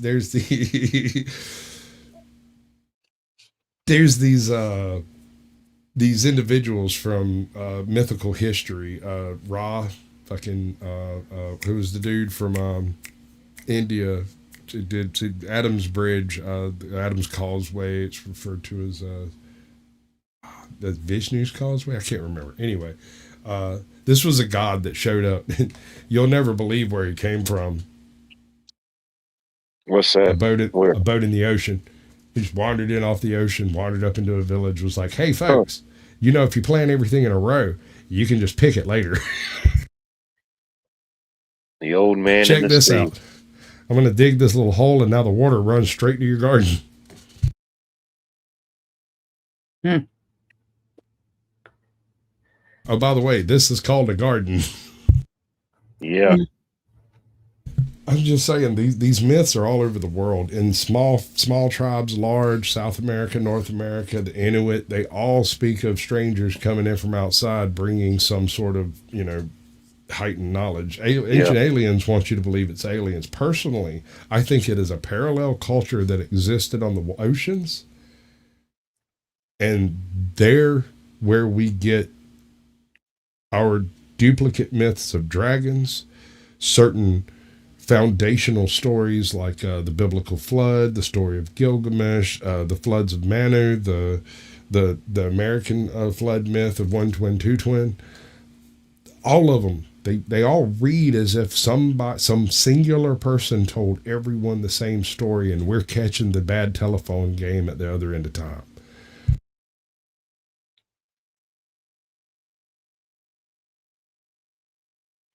Yeah. Or like even maybe not even to that level, but I think I might have mentioned it maybe in last night's broadcast amongst different conversations. Things come to mind, but the movie Waterworld. I know you've seen that one. You know Yes, what I sir. mean? That of how coveted the dirt and the soil and the different plants and stuff was. Something I have like one that. issue with that movie that really burns my balls. He had a tomato. Yeah. He had a tomato, bro. It was a little scabby, um, cherry tomato, but it was a tomato, and I'm not sure a tomato genes would have lasted that long, bro. It would Yeah. have been something else by Whatever then. timeline that was in. Yeah, I'm not sure. But there's another thing.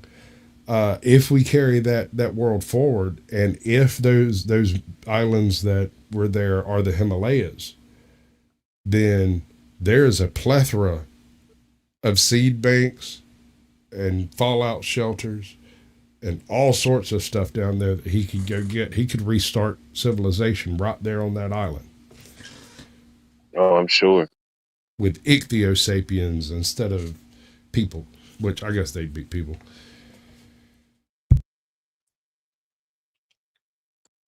Oh, no doubt. I mean, I you just thank you think for about having it. me, brother. One of my clients just went live, and I got to go There poke you him in the go. back Go of the handle head and business. I make appreciate you him being here. make him shut up Always because welcome. he's saying some sketchy shit right now. There you go. I got to go do my job, man. Much love. It's good to meet you, Bonnie. Thank you for having me, Watt. Everybody in chat, remember, I tell enjoyed. them Sasquatch sent you. It confuses them and tickles me. There you go. We'll do it. Yeah. Oof. He goes deep. Oh yeah. You never know what you get here, Bunny. Just never know. I know. And Count, he's he talks in code. What's that? Count Trumpula. But he Oh makes yeah. sense. I mean,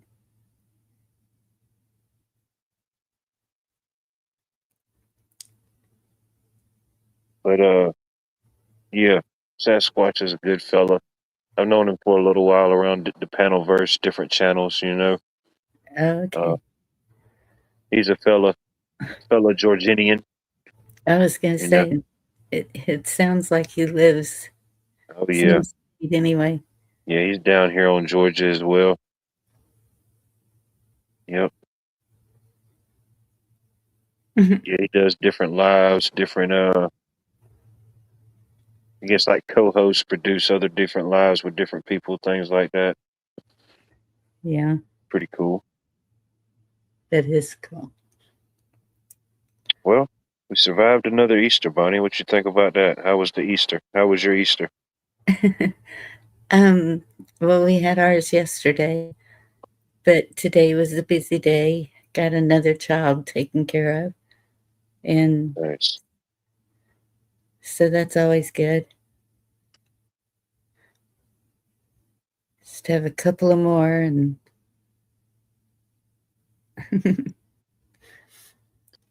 hopefully they make the best of it. That's all we can do. It's all That's we right. can hope for. Whatever it may be, whoever it may affect. It's the season to plant the seeds. You know, doesn't Yeah, always have to be a physical seeds. There's plenty of seeds to sow still.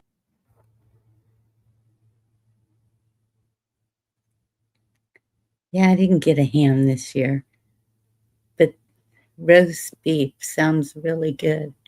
I have a roast in the freezer, but I was Yeah, gonna can, but I'm thinking, yeah. I don't need a whole lot of like, just like ham, I guess really throughout the year. So I mean, it's a few times I look forward to it, but yeah, usually my mom does a big old ham, but she said she was switching it up, and that yeah, was cool. It was still great. yeah, Shoot, man, I ate me a couple fat plates. that's good. I think she gets the biggest little paper plates or little whatever plates that you can get with the most sections, and it still ain't enough sections. They said, Yeah. "Did you get so and so?" I said, "No, I got to get it on the next trip. I ain't have enough. I didn't want to do that much cross pollination. I like to keep a little division. You know, I like to get it when I want it. It was cool, man. She cooked the whole feast. It's pretty good. And shoot, we got a little drizzle, but it wasn't much. Shoot, it wasn't even enough to keep the dust down. Where's it at? It rained a little. It rained a little bit more in town, but it still wasn't much. Oh, it rained almost all day here till about 2. And then at about 4, the sun started coming out. It started warming up a little, but I'm still freezing. Shit, I think we got up. I don't know, maybe 77 here, and it was nice. It was uh, it was nice most of the day. So I don't know, about 4 o'clock it started getting cloudy, and it was drizzling a little bit out there at my mom's, but it wasn't nothing heavy. Drizzled off and on. And the wind, my goodness. When I got out of the car, I looked back at the car, and you know how you can see yourself in the window, and my Yeah. hair was sticking straight up. Mm-mm. No, you didn't. Man, what was you thinking? Yeah, it was pretty windy here today. Nothing like, it wasn't really like blowing anything over, but I mean, it was pretty consistently windy.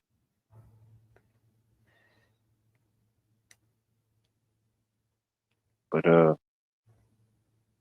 yeah, that's what my mom did. She cooked the roast in the slow cooker, the crock pot. Man, they turned out real good. Yeah, that was some good stuff. Yeah. Made me a couple plates to bring home, and then she gave me some she had made some red beans and rice the other day, and then she had left over, because a lot of times it's just there. She's just there by herself a lot, or in between like visits and stuff. But my stepdad, he works a lot, like on the road and stuff. But she'll cook up a bunch and then she'll freeze it up for later on. I think, yeah, she gave me a couple bags of some red beans that she made up. I just got to cook some rice to go with it, and a few other little things. But she always does that, you know. Yeah. She That's always end up leaving with a couple grocery sacks or something. good. That's what I used to do, was make meals and freeze them up for the kids. And Yeah, well, now that we have a Hungarian in the mix, his taste is different. And so he would rather cook it because they do everything better. Wink, wink. nice. It's awesome. She eat one Mm. Snicker bar a year and you're good. I couldn't tell you the last time I had a Snicker bar. I've ate a few of them in my time. I ain't gonna lie, but it's been a while. Yeah, get yourself a Snicker. You're not yourself when you're hungry, Betty White. Goodness. I think it's in That is one. insane. It Yep. was 77 degrees Fahrenheit at 3 p.m., then 11 degrees Fahrenheit and snowing at 9 p.m. Man, Mm. sounds like the beginning of a Stephen King novel, you know? What state is that happening in? That's the state of not denial. You just have to accept it's happening and just hope for the best, you know? Oh, Tate, I appreciate you being here. You have a blessed night. Happy Thanksgiving to you and your family. Take care, Tate. Good to see you. Yeah, that was almost like what you went through that one time, wasn't it? When you said it was Yeah. like super hot and then it got down. Snowmageddon. It was, Yeah, the original snow. Yeah, you had the OG Snowmageddon. I had Snowmageddon 1.5 this year. yeah. It was 70 something that day, like early in that day. And that night, 5 degrees.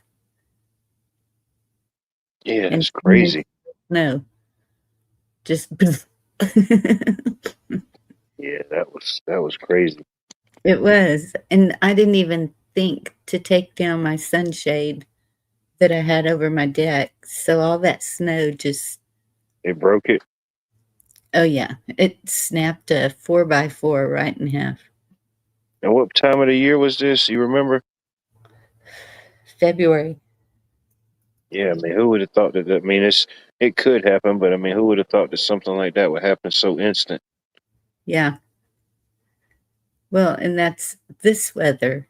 I mean, we were, did we hit 90 last week or the week before? And I just, I don't know. something, there's something happening here. CJ, you have a good night as well. I appreciate you being here.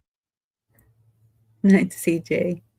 Man, -1 Celsius going to -3 Celsius tonight and a high of 4 Celsius tomorrow. Ugh. Man, that is something else.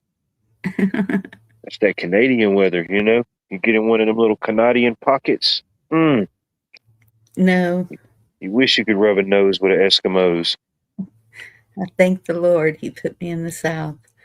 Yeah, I know. What was it? American by birth, Georgia by the grace of God. Right. something I used to see. Every little state had them little shirts. Or what? That's It was one I seen one time. It was pretty funny. What did it say? Man, I can't even remember. It'll come to me later. I can't remember it. It was a pretty good one.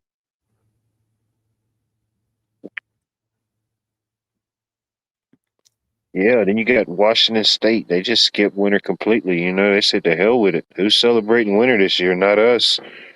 You know, right. they just pushed all their problems. They just pushed it east. You know, you had Blizzard Topia up there. You know what I mean? It's insane. I think people was out there ice fishing in the middle of Chicago. It was unprecedented type stuff. I never seen it before. Interesting, Mary. So Oh, it would should have been 17 degrees. You know, would that promote the global warming theory? I don't know about I don't know their particular theory, or what about the global warming, but I mean, I think about things like you know, uh, just like humans and certain things or anything creates like a heat to a certain degree. I mean, if think about Mhm. all the heats and stuff from just like all our devices and us that we give off to whatever degree. Now, I'm not saying that like that's global warming, but I think about stuff like that. Like, what is it? What effect does it have, like on the energy levels of certain things, magnetic fields? Um, ultimately, we're created from this earth. We come from this earth, we return from this earth. So ultimately, I think a certain level of energy is already there. If nothing can really be if created or destroyed, it could just be like transferred. The creator God, he can create, but as far as like energy, I think it exists like that. So I don't know. I do wonder, like, different things of this being created, or the technological smog that may surround us now with certain devices that weren't Yes. here or maybe active to this point. You know, Yeah. We did um we had to go into the edge of San Antonio today, and mm, I noticed the temperature went up about 10 degrees. So the city is warmer, probably because of all the asphalt, cement, whatever. could be. Yeah, the concrete jungle, Yes. And the buildings. The buildings are probably blocking a lot of the wind. a lot of the wind, different breezes that you would have naturally got. Yeah, Yeah. yeah, yeah. Climate change, definitely. Yeah, you know. But like they say, like global warming, like everything's heating up. The ice caps are melting. We're constantly in like an ice age, as I think as they quote it. An ice age. We think of like an ice age. I guess some people would think of like the majority of the world like frozen, but I think they regulate and determine ice ages based off of the active like polar caps, or concentrations of ice that our globe, or whatever this rock is that Earth has, and that's what Yeah. they base it off of. The size and the spread of that. Yeah. But I think the way it's worded and the way they say it, we're even in an ice age now, a state of, because I mean, there's ice on our planet. So, of course, I mean, it would make sense in a way.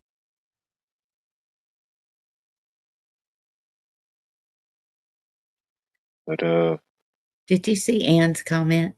man, where's Ann at? No, I kind of blacked out into my own little zone of rantness. You're good. She wants more data centers in Canada. You Hey, there can you go. Got to we'll, pump it up, You got to get it up 17 more degrees. we'll send them all up to Canada.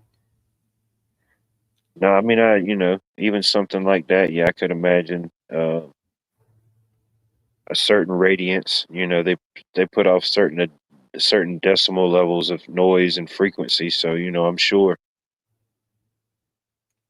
Yeah. Yes, I mean, John. That's oh yeah, there's natural things that's happening in amongst all the things that man's thinking that he's trying to do. You know what I mean? yes. That's what I was saying a while ago. That I believe the earth heals itself is why a plant will grow after a nuclear event.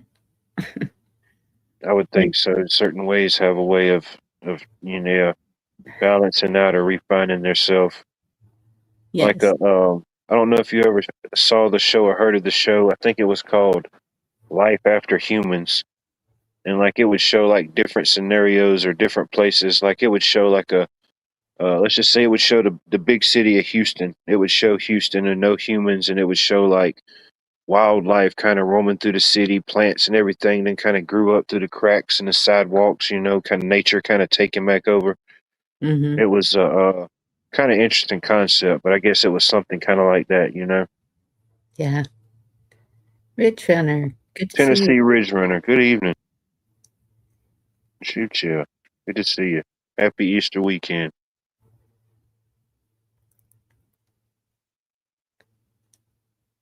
Yeah, just can't be that many coincidences sometimes. Yeah. Uh, Like I guess if you had more centers up there, you would kind of eliminate the cold and the snow. It would suck up the moisture and make it warmer. yeah. Before you know it, Ontario would be the new Florida. Yes, Red Runner. Same to you. Could be, Anthony. Could be. There's always a rhyme and a reason why. In my short time, I've learned that the rhyme or the reason may not be the obvious one or the real one. But yeah, if you stop making it, even if it's saving that money, I still seeing it be redirected somewhere else. Yeah. It doesn't get refunded or redistributed. It gets repurposed, recycled. Well, I just know we have too many of them in Texas, and we're hot enough already, and we're running out of water, so we don't need them. I Whatever know they're. what you, yeah, I know what you're saying, B. It's happening though. These things are happening. Right. The polar shifts allegedly. Something's happening. East meets west. I don't know.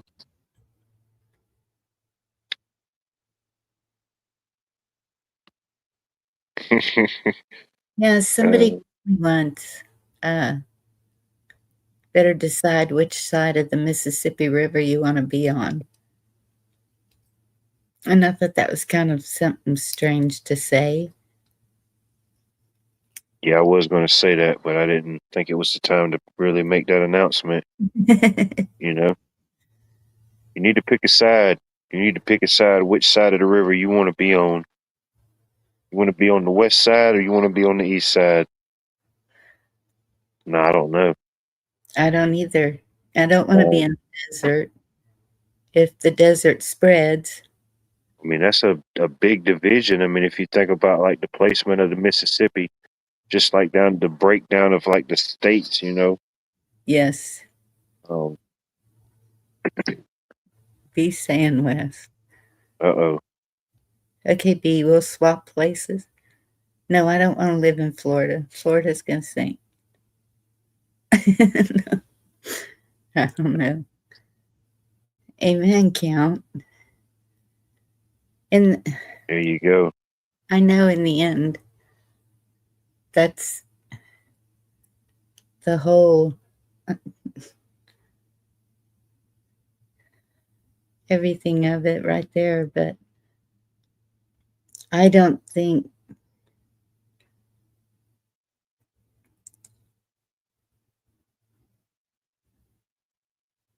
New Madrid seismic zone.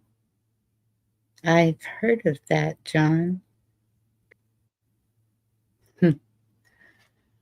Yeah, that's like when they showed.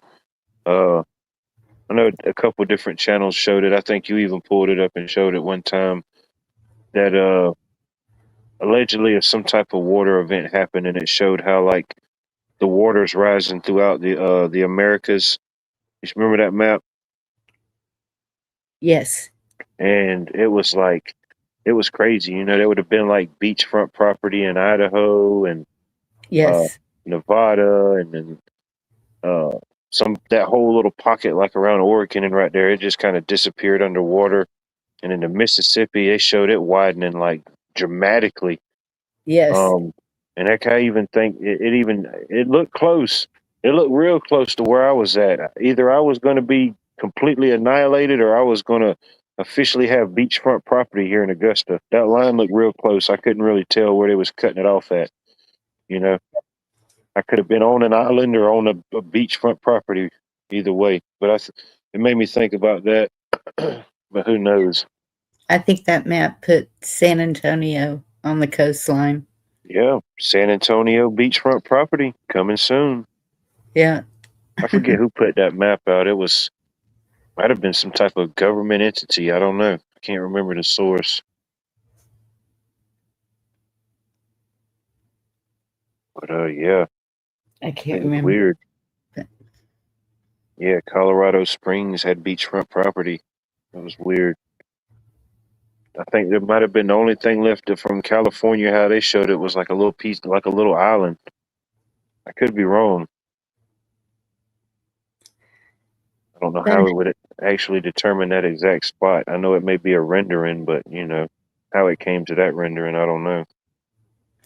doesn't it? So I've seen the Ice Age, I've seen floods, I've seen different things mentioned in the chat, but doesn't the Bible say that it would be by fire if God ever stepped in again? Well, I think maybe like it made the reference like maybe to destroying or like displacing mankind. Um, I don't know. I don't know. It would. I don't know. Things Yeah. could still be happening naturally. I don't know if that would be like a complete annihilation of mankind. I mean, it would be dramatic as far as the United States, and I don't know how far that map went. Like globally. Like in my mind, if something like that dramatically happened here in America, it's also going to happen to Europe, Asia, Australia. If Mm, things are the way they say they are, they're going to find it even plain. So if we would be that, if the Americas would have been like that, I would have liked to have seen the rendering of the entire world. You know what I mean? yes. Um, but could be. That's definitely a good point. Um, how they said it wouldn't be the whole story, I guess, behind uh one of the meanings behind the rainbow. The promise of that things would not be destroyed by a flood again. Yeah. Um, And so I Pat, don't know. if Dallas is sinking, it's probably because of the multi layers of cities underneath. I couldn't believe that one whenever they showed each layer. One layer is the water system for Dallas, but every other layer was like a city. The Yeah, bottom when one, it was founded, yeah, but they keep going down further, even. I don't even know how they're doing it. you can see it. Some cities, I think you can see it more obvious. Some places it's happened, you can see it more obvious. Some's not as obvious. I know you can see it like even still now. If you visit Savannah, if you go down to Savannah on the port side, like on the water side of it, you can definitely see it. It's yeah, it's pretty interesting. You can see some of the old like walkways and stuff that go back there. Some of them's kind of gated off, but you're like, man, what the heck's back in there? What's down in there? You can see a whole nother level. It ain't like it's not like you don't notice it or it's not obvious. It's pretty obvious. Right. Well, I ain't gonna say it's pretty obvious because I guess you have to have an interest or even know it. I guess some people would just see a gate or a doorway and just wouldn't even think about it, you know? So, do you think that it's possible that we've been building on top of cities, that they're not putting cities underneath us, that we've just been adding to Could on be, could definitely be, you know? Um, or even the fact, even if not, just the basic building as we see it, you know, over time, you know, things change. We have to restructure for electric, restructure for roads, restructure for waterways, and a lot of times, or even like subway systems and stuff. A lot of that stuff, it's already built in and integrated, and stuff's built around it. So they don't, they just kind of abandon it or build around it. You know what I mean? So a lot of that infrastructure and different layers stays in place for whatever reason. You know, it's cheaper just to leave it there and go around it. You true. know, versus disturbing or having to, you know, resupport, restructure, whatever it may be. But yeah, I've seen certain videos like that. Some, you know, I was like, you know, but I've seen certain videos where like these, I don't know what you call them, urban explorers or whatever the title is, where they explore like abandoned things or abandoned places or allegedly go down and find these different layers or different places under cities, you know? Mhm. Yeah, I mean, it's definitely possible, you know? Or, man, it Betty. made me think about another place like that underground. I can't remember where it was at. Um, and it was allegedly it had a old. It's one of like, man, where was this at? It was a place kind of like a you know, like when we think of like the crypts or the catacombs. I forget where is that at. Where is that in France somewhere? Oh, yeah. But there's another one that's even bigger than that. It's somewhere in like Italy or Rome. I forget the name of it.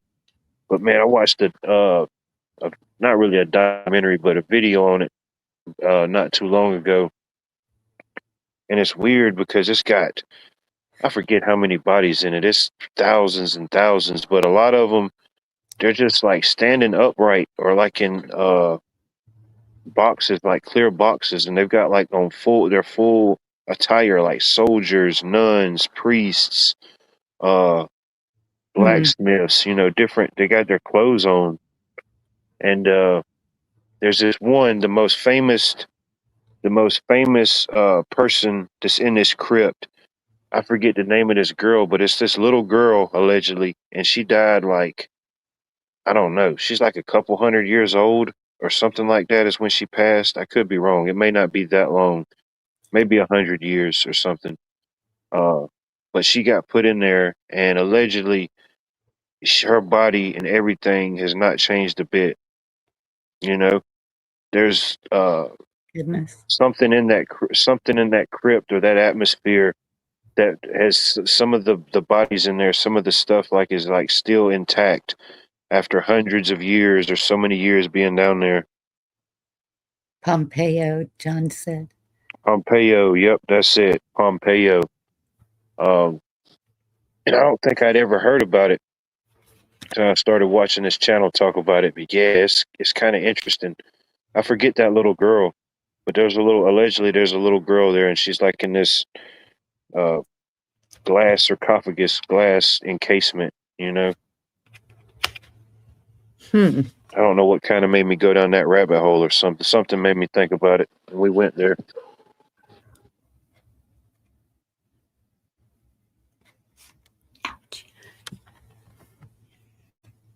Food Forest Permaculture. I appreciate you being here. I hope all is well. Be charming. Good night. I appreciate you being here. I hope you had a wonderful Easter, you and your family, and you have a great night. Get you some rest. Might be. It's tough being the queen bee. Somebody's got to do it, you know? So then it would make me think about the Grand Canyon, because there's places where you're not allowed to go in the Grand Canyon. So what if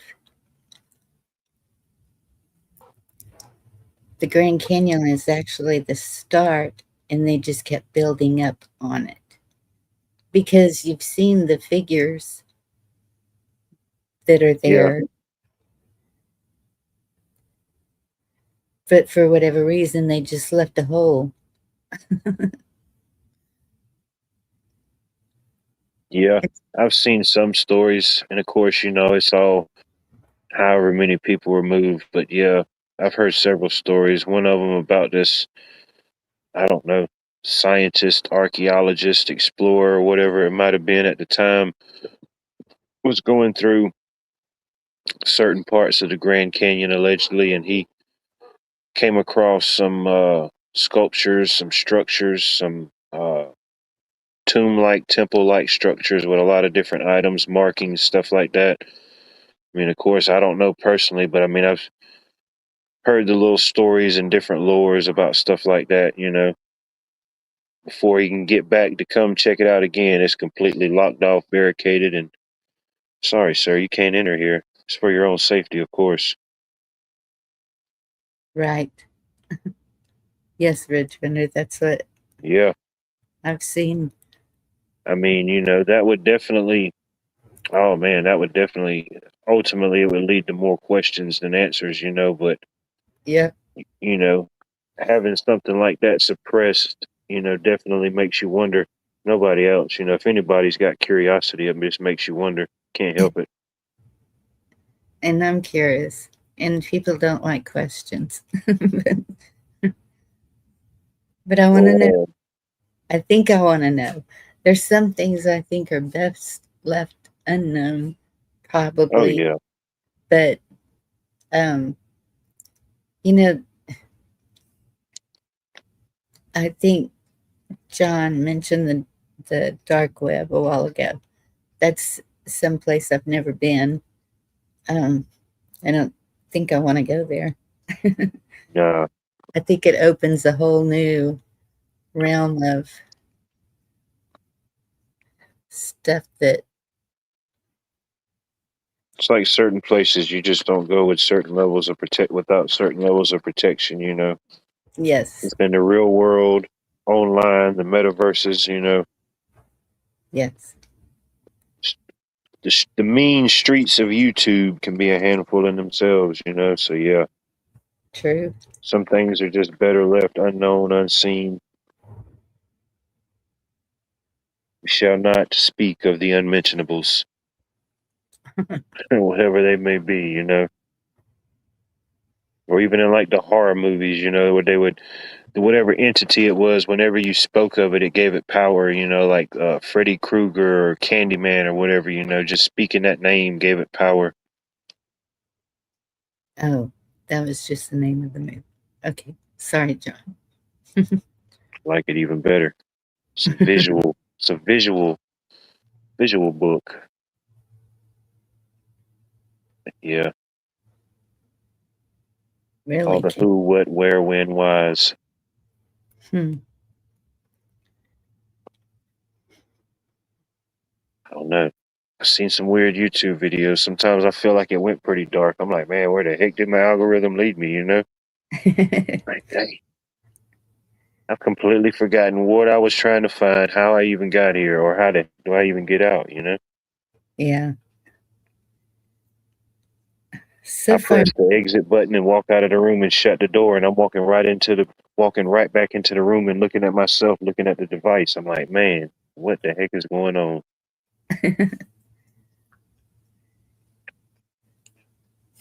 I don't know. So far, it's been um, pretty good for me. It's usually something that,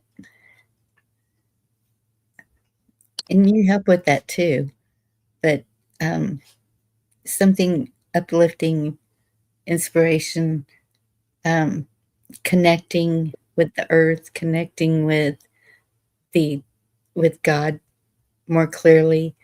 Um, the third eye has really got me intrigued, and I'm looking more into that. So that could be why I'm getting what I'm getting, but it's just kind of always been that way.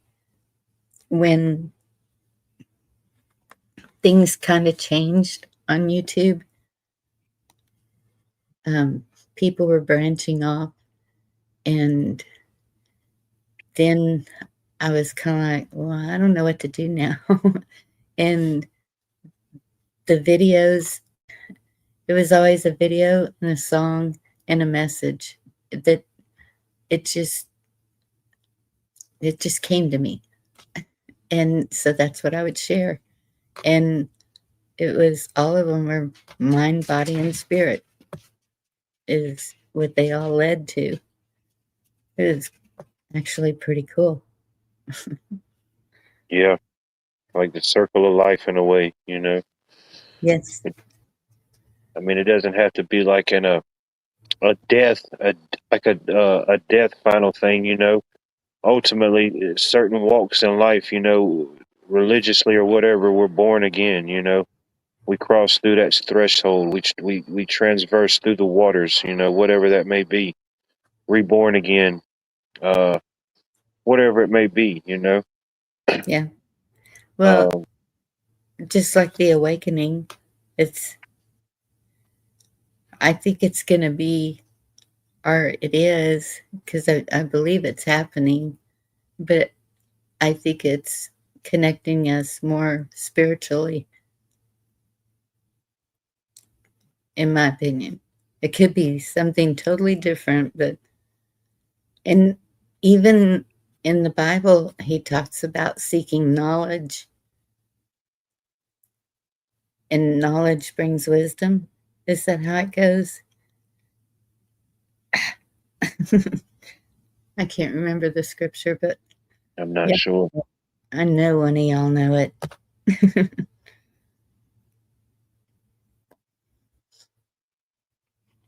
And that's one thing my grandmother was adamant about.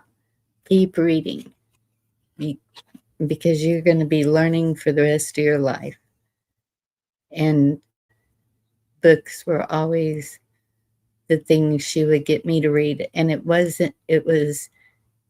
unusual things that a lot of people didn't read.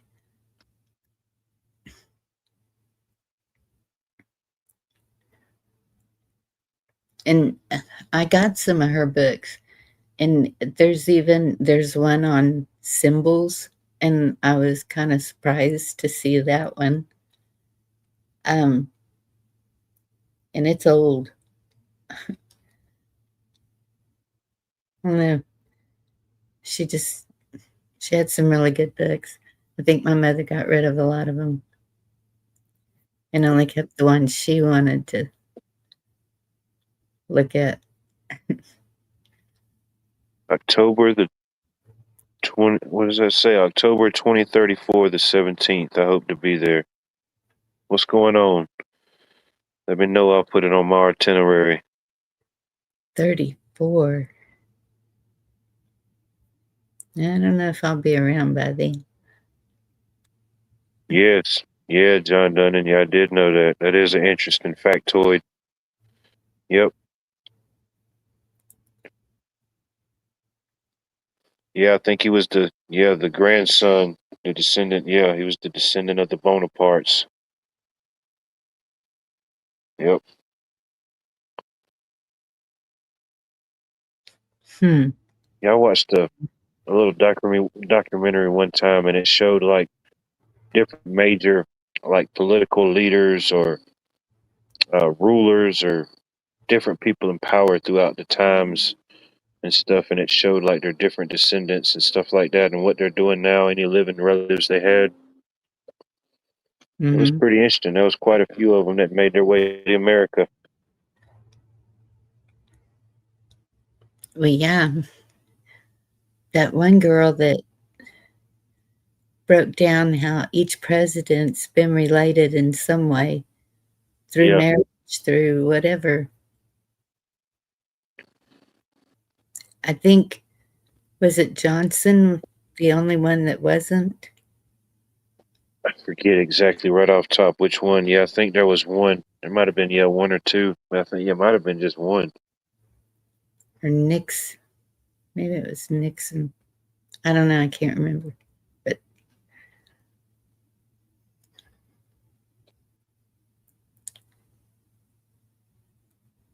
Seems like it would be one that was put in because something happened unexpected.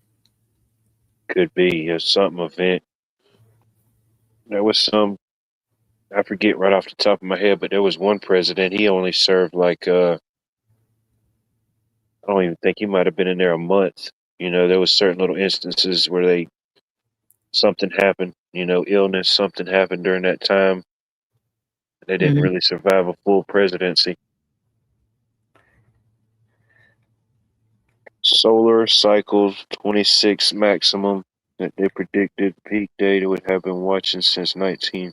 See, I knew it. There it It is. all comes full circle, Bonnie. Right? It's the year I was born. The prophecy is almost complete. What year is this? Gotta scroll back up. 2034. All right, I got time. I gotta prepare.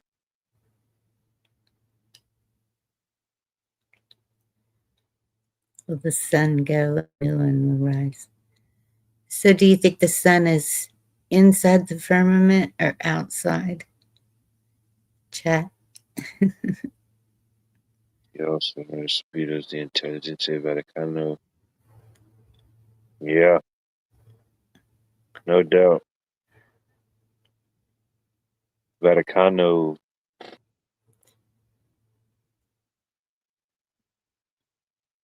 Yeah, over a 450-year history. Here we are celebrating 250, and these entities been operating globally for more than that. Yeah.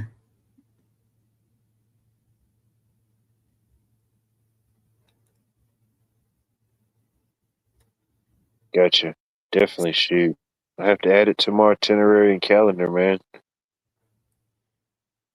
Sun is in the second heaven. Rising of the sun.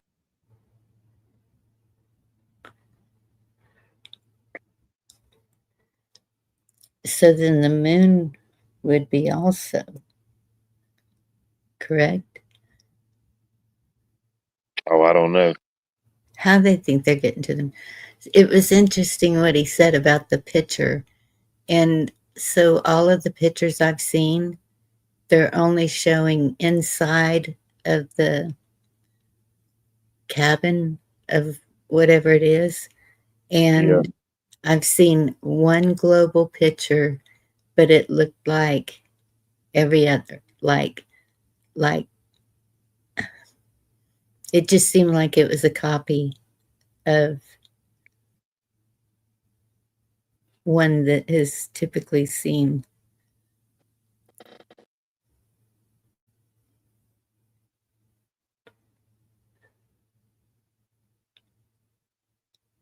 yeah, they're definitely up to something. Even if they're not doing what they say they're doing something. You know, even if what they're doing is false, there it has to be a reasoning behind it. Yeah. Still,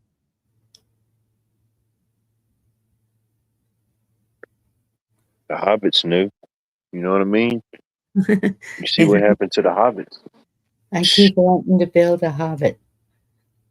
A gotta hobbit. do it. Gotta support the Hobbit population. It's dwindling. Mostly because of the energy. You you're you don't have to use heat or air. It's it's a constant temperature. And you would adjust to it. Oh yeah, I definitely see that working for some people. Keep it a uh certain temperature, certain climate. You know, not too hot, not too cold. Yeah. Yeah, that's like what was it? I was reading this bizarre news article the other day. Did you hear about? I think it was in France that allegedly they've got a bunch of Masonic Masonic individuals that's facing crimes allegedly for similar things to what John Dunn is talking about. Yeah. Organized crime, mass organized deletions. You know what I And mean? George Washington, imagine that. What was that? I missed that part. The I've sent, Culpeper Ring was a network of spies activated during the American Revolutionary War, organized by Major Benjamin Thomas and the George Washington. Yeah. I read about that. yeah, Oh yeah, during that. Yeah.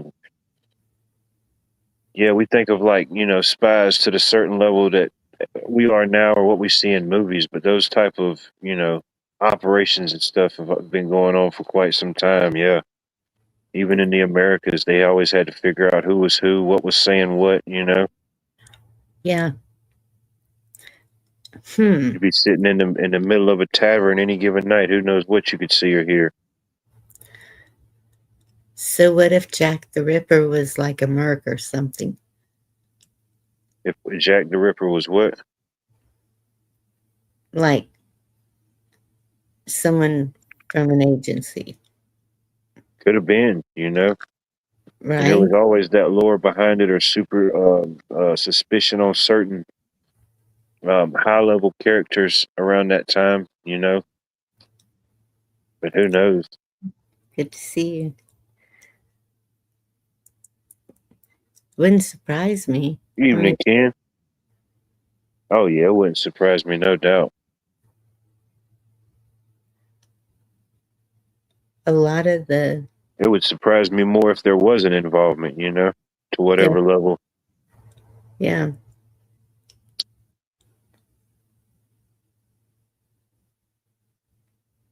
I mean, you could easily break it down. I mean, it would be hard to do now with a case something like that, because you just would have to look through whatever testimony or history or reports would still be remaining, the names. Of course, you couldn't interview anybody because as they're long gone.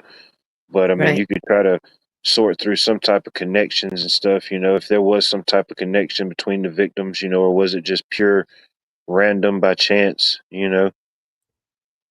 Well, see, that's we have someone, they say it's, then they keep trying to say it's just rumor, but I've told y'all about Lake LBJ in Austin, and um, there's been rumor of a serial killer, but there's been like 30 bodies found in the lake in the past Yeah, I remember you telling that story. That's crazy.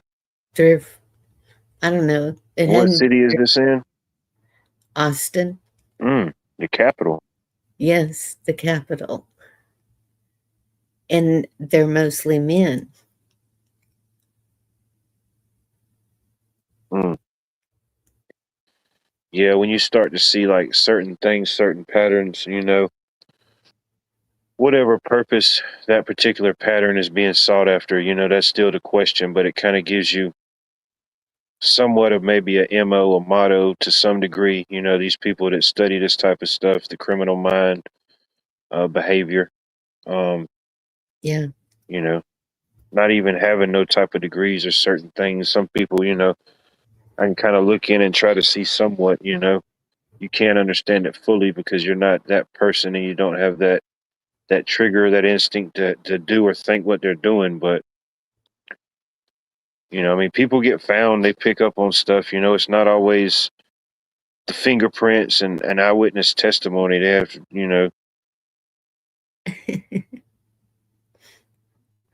There you go with the cornflakes. I don't know. And but there's no connection between these people. There's they haven't found any rhyme or reason to it. Um, When was the most recent one? Do you remember? mm, I don't. It seems like last year. Let me find it. Hmm. Yeah, I know it was. been a couple. Well, not to that level, but there's been a couple things. Matter of fact, I think it was today or yesterday. They just had this big um thing for these. It was these twin girls that went missing here years ago. I forget when was it. It was.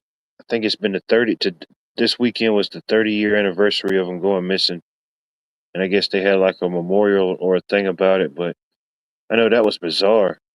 I remember I was a kid when that happened. And still, all them years, I remember still the family would put up billboards every so often, if anybody's got any information. But, and it was weird. They didn't have any suspects, and nobody saw anything. They just disappeared out of thin air. Two twin girls. I think they were like maybe 12 or 13 when it happened. Yeah. Yeah, that was Okay. 30 years ago. Well, this is saying September 18th, 2021. That was the last one. No, wait. Yes. 48-year-old man. And then who knows, somebody might get picked up on a different charge and they just don't really have any evidence or anything to link them to that, and they just ultimately go to jail or go to prison for something else for a period of time. Who knows? Things like that happen. Oh, I was on the wrong lake. Sorry. It's Ladybird Lake. Not That's like even worse. It sounds so inviting, Ladybird Lake. Come on down to Ladybird Lake, y'all. Have you a killer good time. All right, change that. Why won't you go there? Man,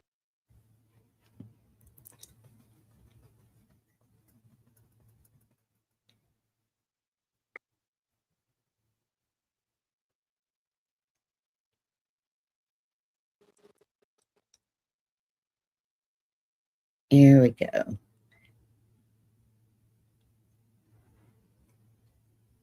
June 3rd, 2025.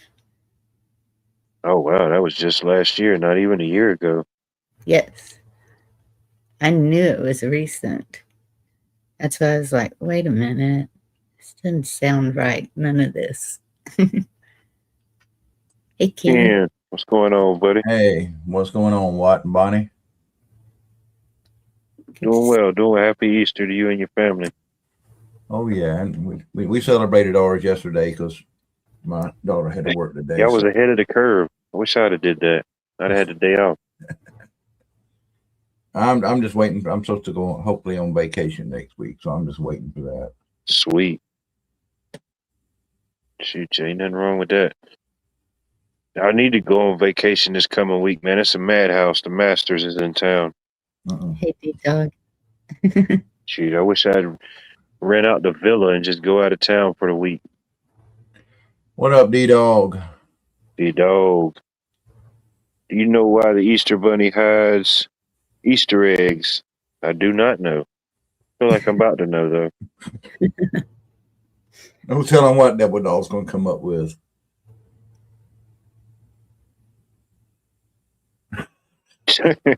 Yeah. Yeah, you don't want that getting out. I don't blame you.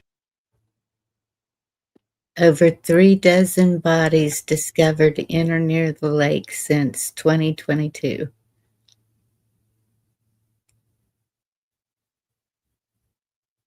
Yeah, that's a lot in a small time frame. Yes. Hmm. And Austin Police Department generally does not suspect foul play in these cases. They say they do or they don't. Do not. And that's what they keep. They will not. They don't, and there's that many bodies in there. Yeah. Something doesn't Yeah, add up. something ain't right there. That many. Hell, Frequently involving individuals in their 30s or younger. no, that's a pattern. Yes. How big is the lake? Just pretty big? It's Not really. Not. People take a lot of boats and stuff out on it. See, I don't even know if boats are allowed on it. Um, the the big one that people usually go on is Lake Travis, and that's Yeah, north of North Austin. And so no, it's just odd. It's kind of like um then it makes me want to lead the question. What were the numbers on these people? Were these like local? Were these locals or were these like out of towners? You know, uh, question something too. like that. I don't think it's like a big determining factor in like really solving the case. But I mean, I don't know. When things like that happen, I always wonder is these like local people that they found or like were these like out of towners? Yeah. I guess in like the pattern wise, I guess it would kind of help for the breakdown. I don't know. It'd be kind of like the Riverwalk in San Antonio.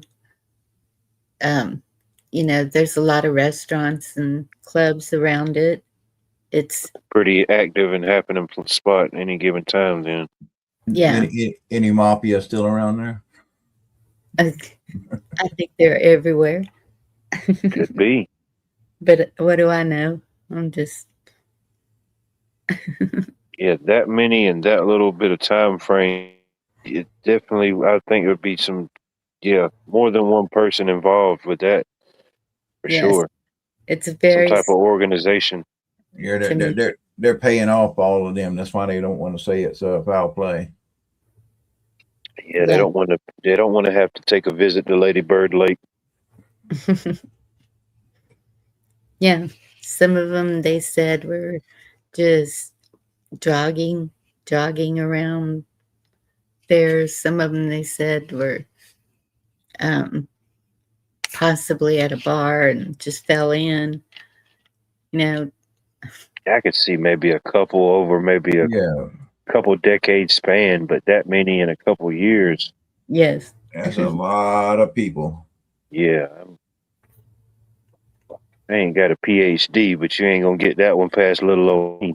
You know what I mean? I Yeah. can't tell you who, what, when, and where, but I tell you that's just And I'd years be ago, scared to jog there. They talk about jogging there. I'm gonna unfriend them.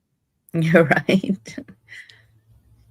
Years ago, there was something where they were saying not to let your dogs near the lake. Oh dang, Was it? that was the warning sign there. Yeah. Is there alligators? No. Oh, No well, hey, alligators. what's in there that's going to get the dogs? Then I'd be like, hey, what's in there? Let me see what. Got, Just got some your bad, own got your own Loch Ness monster in there or something? yeah, it's just some bad spirits floating in there, man. I don't know what they put in there. Must have did the Tide Pod challenge in the lake or something. Hey, that's where Jason came from. Definitely an origin story there. Hmm. Now you see why I'm suspicious of everything. Yeah. Plan on Yeah, going on the tour. Don't go to tour there. Don't show us that place. make sure you got eyes in the back of your head and watching watching everything. Yeah, you only go in there in high noon.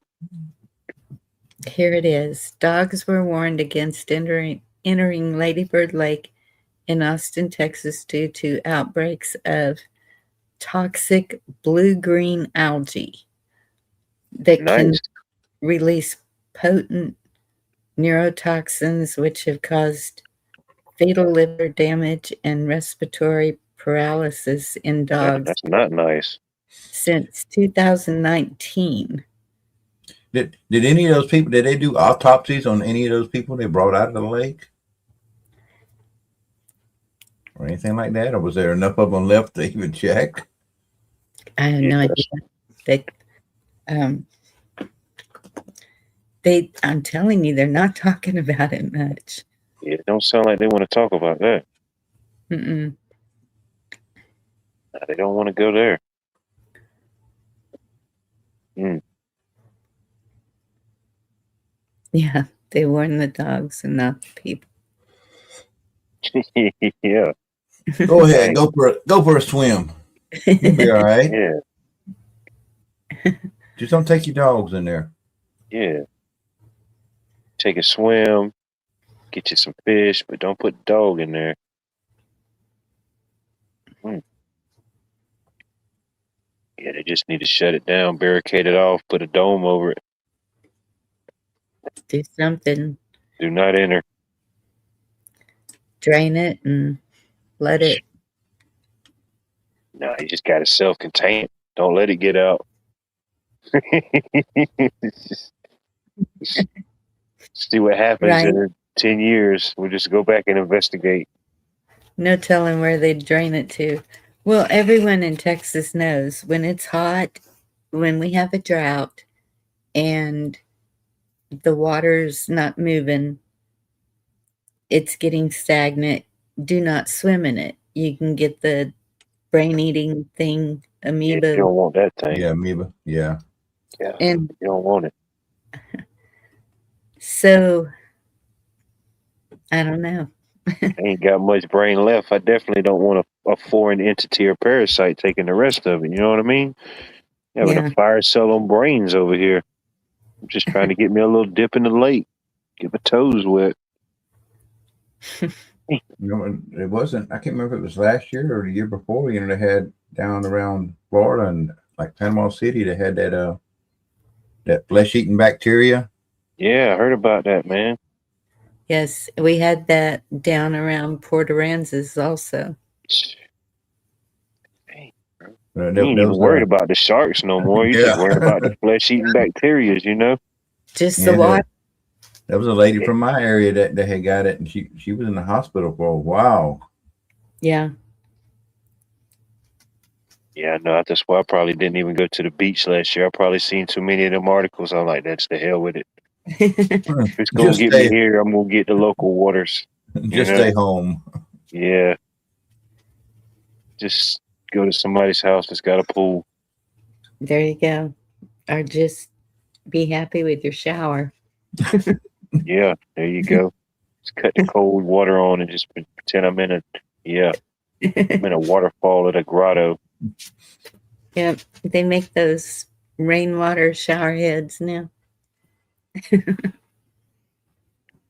Yeah, we gotta go they should be getting finished up with painting and trim and everything where we could go put the devices in, but that we did that small little remodel on there and they got one of those type of showers, man. It's like, I don't know, 8 or 10 different jets and all different multi propulsion apparatuses in there, man. It's like you're taking a shower in a submarine or something, you know? It's futuristic.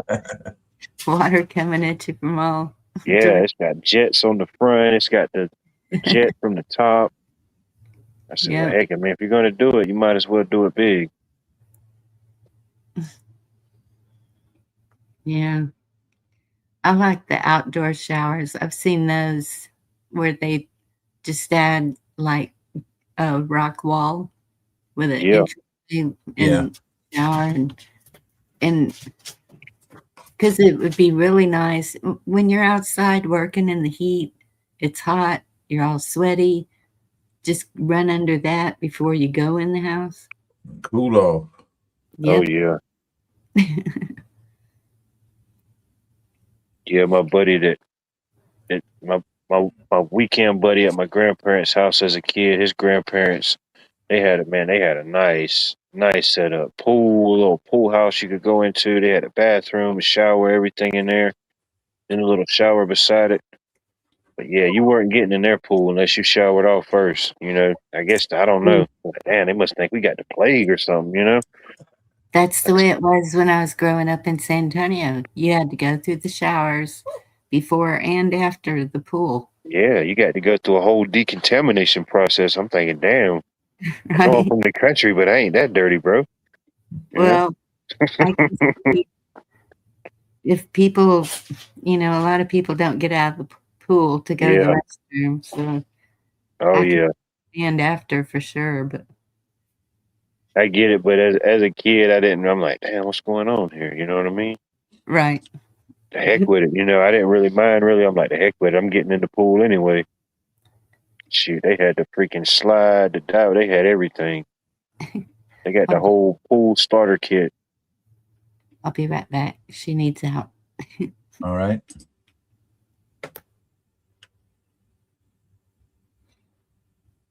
But yeah, that was pretty cool. Go over to my grandma sometimes in the summer. He'd be down there. Shoot, always had a pool day.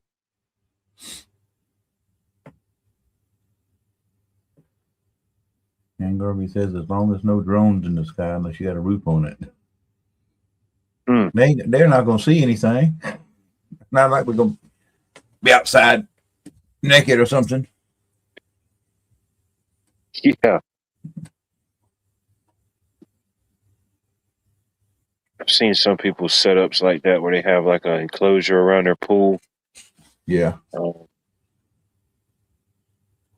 yeah, some of Yep. them's all right, but if you don't have like the circulation, man, it's like a hot, but it's like a sun in the summertime. Yeah. I could see it like to keep like debris and stuff getting in it, or animals or whatnot. But yeah, you got to have a windows cracked or something. It's like a sauna in there. And the only drones I ever hardly see around here are the large ones that the sheriff's department uses, because I'll see them go over certain parts of the city, and I know what they're doing. They're trying to catch people doing drug deals and Yeah, I've seen them use it, things like that at different events, things like that downtown, or even like certain surveyors and stuff. I've seen them use it, or like insurance people. It was one time yeah, last year I was going into the Wally World, and I seen this guy walking around, and I was coming up. I was coming up from behind him, so I didn't really know what he was doing. But he was like looking up and around, and I just happened to look up. What the heck is he looking at? I said, "Damn, that's a drone up there." I didn't know he was controlling it. I just thought he was staring at it. And I got up on him. He had like a vest and a drone. And I said, "Man, you getting some pretty good shots with that thing?" And he started laughing. He was like, "No, he was with through the insurance or something, and they was doing a audit or something on the building." And he said all he does is just go up there with his drones and get some videos, some footage, and that's yeah, it. He ain't even got to get on top of the building. He just flies yeah, all the way around it with that drone. yeah. They can get up there instead of getting the ladder out. Now you just get a drone up there to Yep. find out what damage they might be on the roof, and they use it for surveying. And some people want aerial shots of their property, and Yeah, he had a nice one. One of them ones you could see what it was on his keypad and everything. It's pretty cool.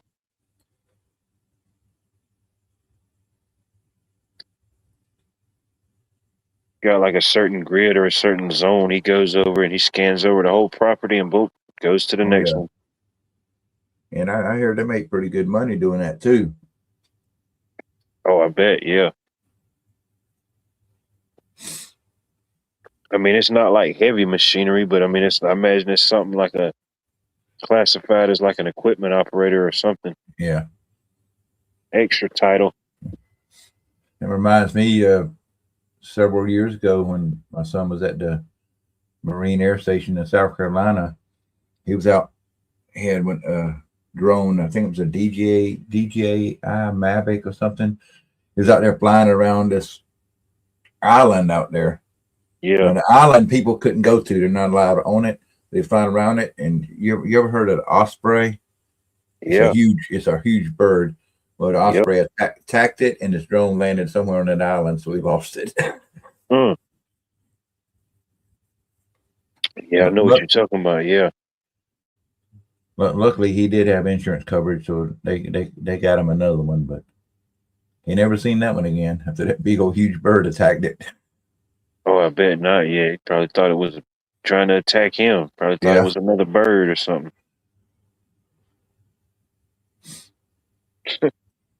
That's wild. Yeah, I got a buddy of mine. He works at the Amazon, the big one of the big well, the only one right now. They're building another one, but it's a big Amazon warehouse, huge, big facility. And I asked him. I said, "They doing any drone delivering yet?" And he said, "Nah." He said They talked about it in the future. He said they may do something like that at the newer building they're gonna be building, because he said all it's gonna do is be a big delivery hub. He said all this the people over there mainly is just gonna be delivering I like think it. smaller little trucks. I think it's somewhere near Atlanta or in Atlanta. They're already testing one of the WalMarts, the drone Yeah, delivery. oh, I'm sure. Yeah, they're enrolling a lot of that stuff up there. The autonomous, the self driving, the drone type stuff. So yeah,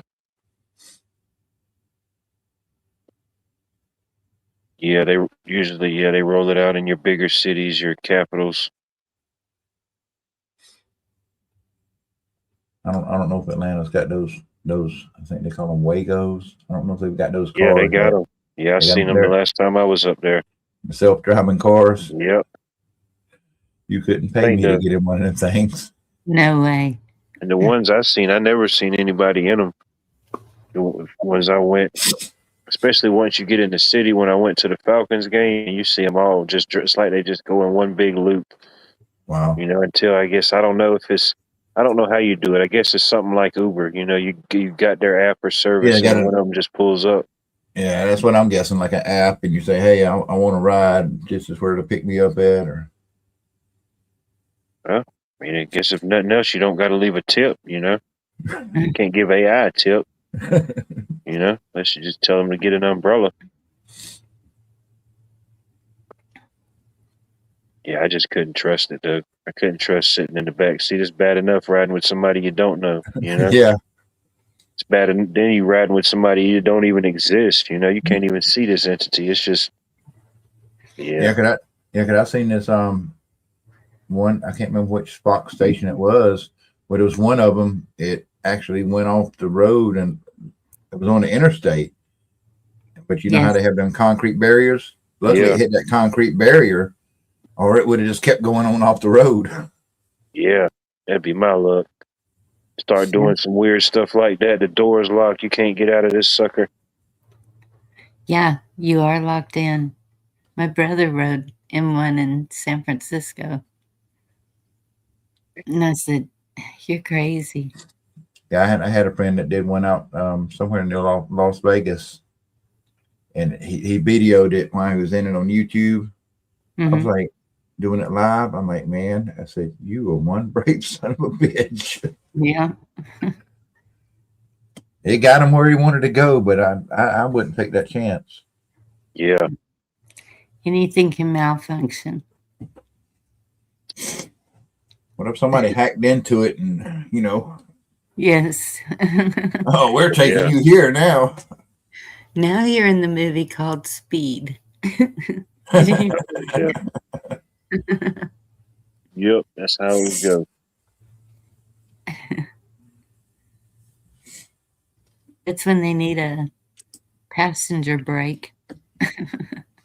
Something, Yeah, yeah, yes, yeah, something where you can, in case of emergency, where you can take control of the car or something. Yes. I mean, even airplanes have that. A co-pilot. Yeah, they got autopilot, something. I don't know. Passengers, get on the radio. Get me out of here. Hell, this car is taking me on a one-way street the wrong way. Mm. Mm-mm. Yeah, I don't know how they would work. How they would work on one-way streets, unless they'd have to be some kind of programming. Because I know in Columbus downtown we have a lot of one-way streets. Yeah. Yep, I've been to places like that. I know the drivers and the Uber drivers, man.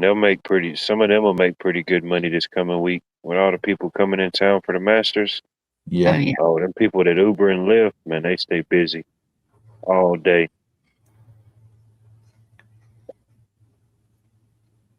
Some of them make some pretty good tips doing that. Yeah. one day if I ever get a vehicle, I used to do that for a while. I was doing Uber and DoorDash, Yeah, and I was making, just doing Uber and DoorDash, I was maybe working 25, 30 hours a week, making about $1,000. Yeah. Yeah, that ain't bad. A little side thing, you know. Yeah. That when my car broke down and we were at Firestone, the Uber that came to get us, he was we saw him go by, so we thought that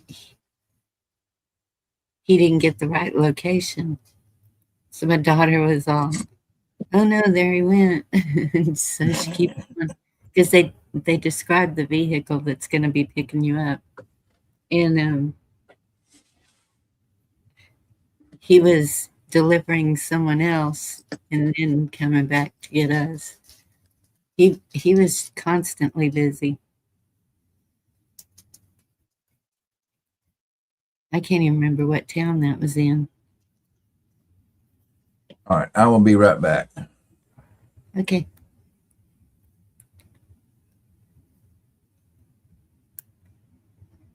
I had a friend of mine one time, and she was masters was coming up, and she was gonna do the Uber Lyft thing, and she was a little funny at first, so I rode with her sometimes, you know, but and most of them people was pretty cool, laid back.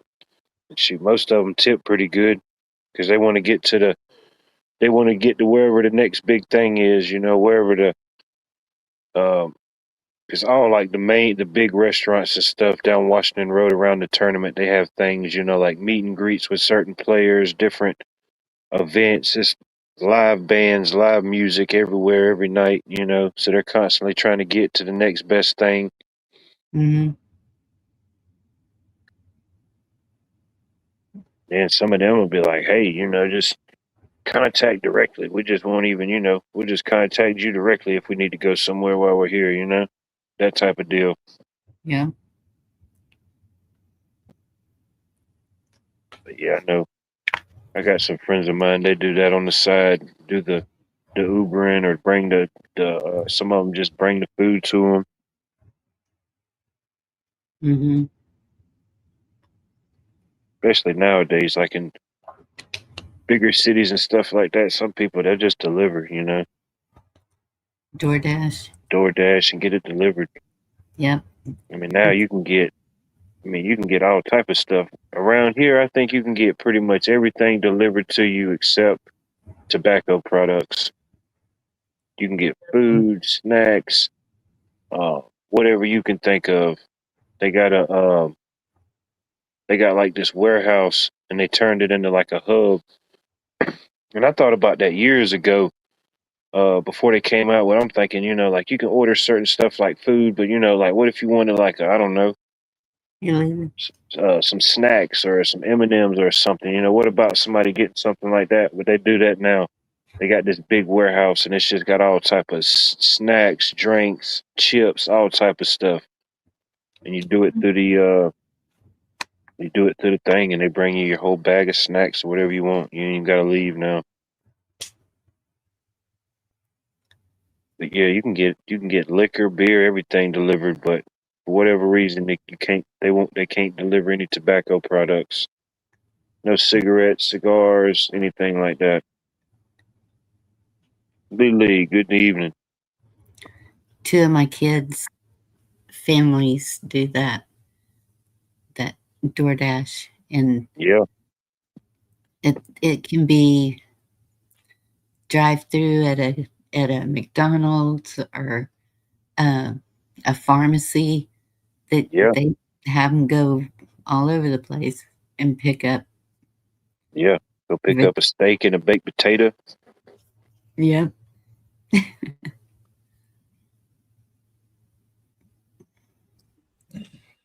I got a buddy of mine, he does that. I mean, he goes like shopping and gets groceries and he cooks sometimes, but he does order a lot of stuff through that. But I'm just like, man, I ain't never trusted it. You Mm-mm. know, I've I ordered can. like pizzas and stuff like that from like, you know, places I know, but certain things I got to go there and see it myself. You know, the order could be wrong. You know, Yes. now it done took them like 30 minutes to get here. Now the order's wrong, and it's just like a whole deal. I'd rather see it in person. That way, if it's wrong, I can get them to correct it right then. You know, it ain't no problem. Yeah. Yeah, And I've if it had gets, orders that I've got from DoorDash before, and they mess up the order, and it's a whole ordeal just to get them to credit your account and everything else. Well, I bet.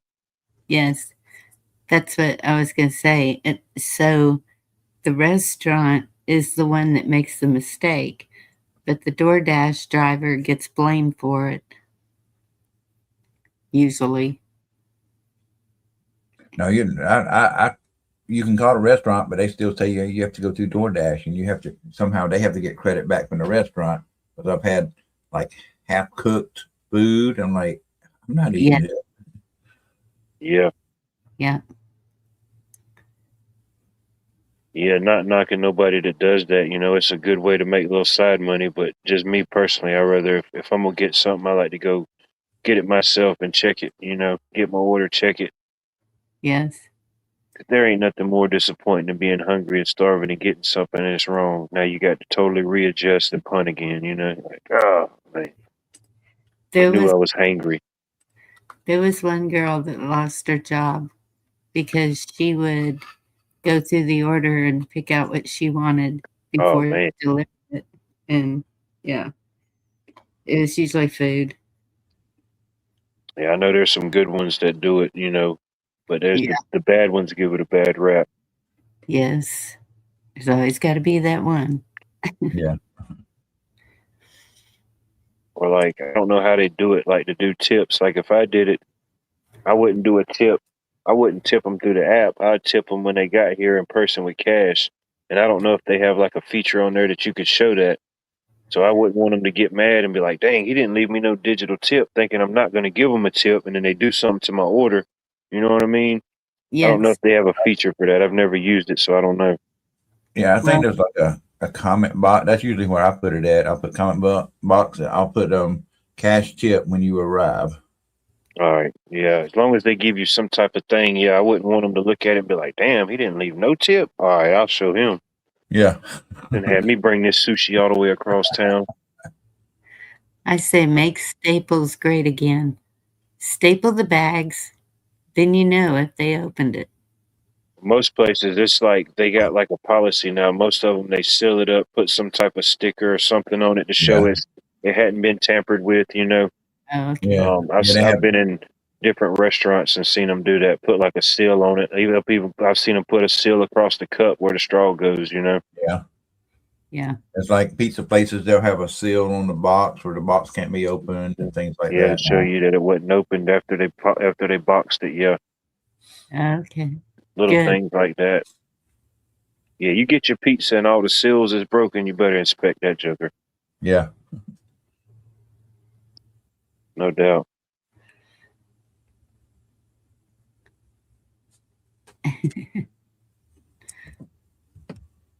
Make yoga pants great again. I think they're about as great as they're going to get. I don't know if they could get any greater. They're yeah, everywhere. They've mass produced and mass populated the world. Yeah.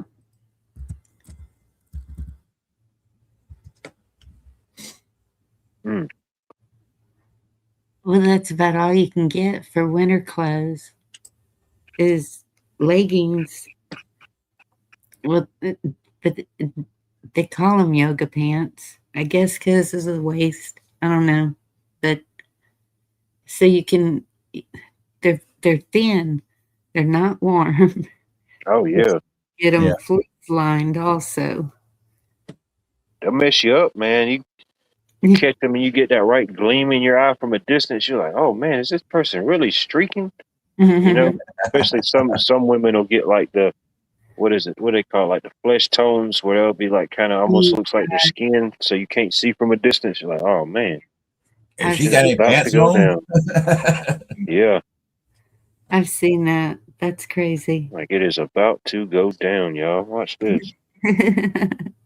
All right, nope, just yoga pants. They strike again. yeah, that happened to me one time in Walmart. I seen this lady down at the very end of the thing, and I was like, "Is that lady in here with no pants on?" Until I was up closer going down the aisle, like, "Oh damn, okay." Mm-hmm. They'll get you. They I mean, will get you. you never know in Walmart because people come in there wearing all kind of things in You never Walmart. know, boy. I mean, you could literally see every option of pajama pants that's on the market for that season at any given Yeah, time at Walmart, and not on the shelf, but being worn. yeah. Being modeled in real time. It's Like, like the damn, I didn't style even for know they had Walmart. no Fruit Loop pajama pants. Check those out. Got the Fruit Loop pajama pants. Free advertisement, I guess. Yeah, there you go. It almost Yeah. made me want to go buy some cereal.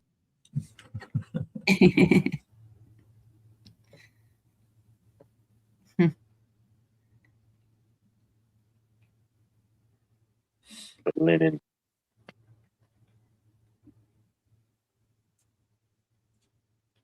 Yeah, I like cotton, but it's hard to find.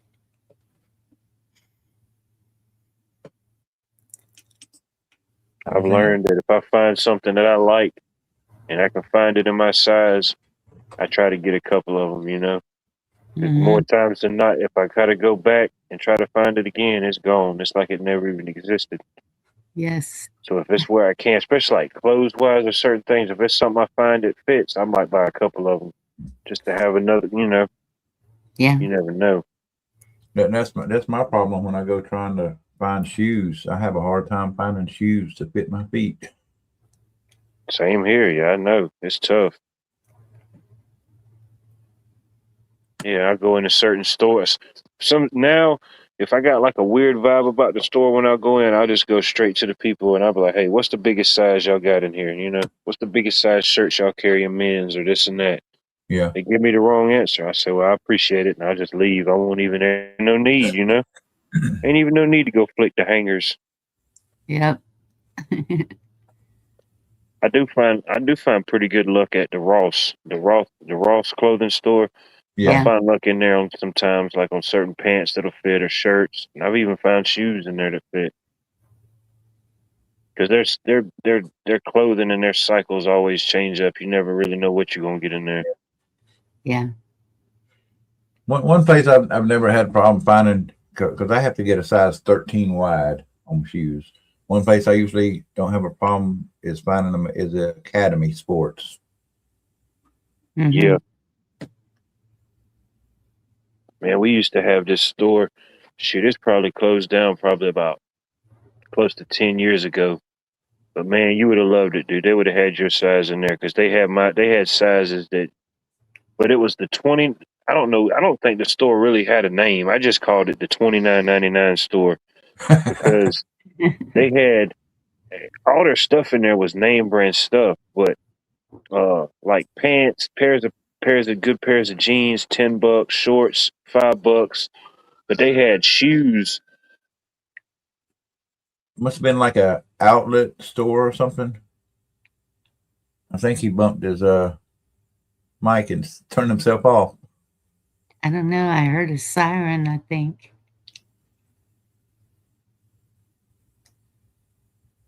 Huh. He was talking, then he just and then he muted himself. Yeah.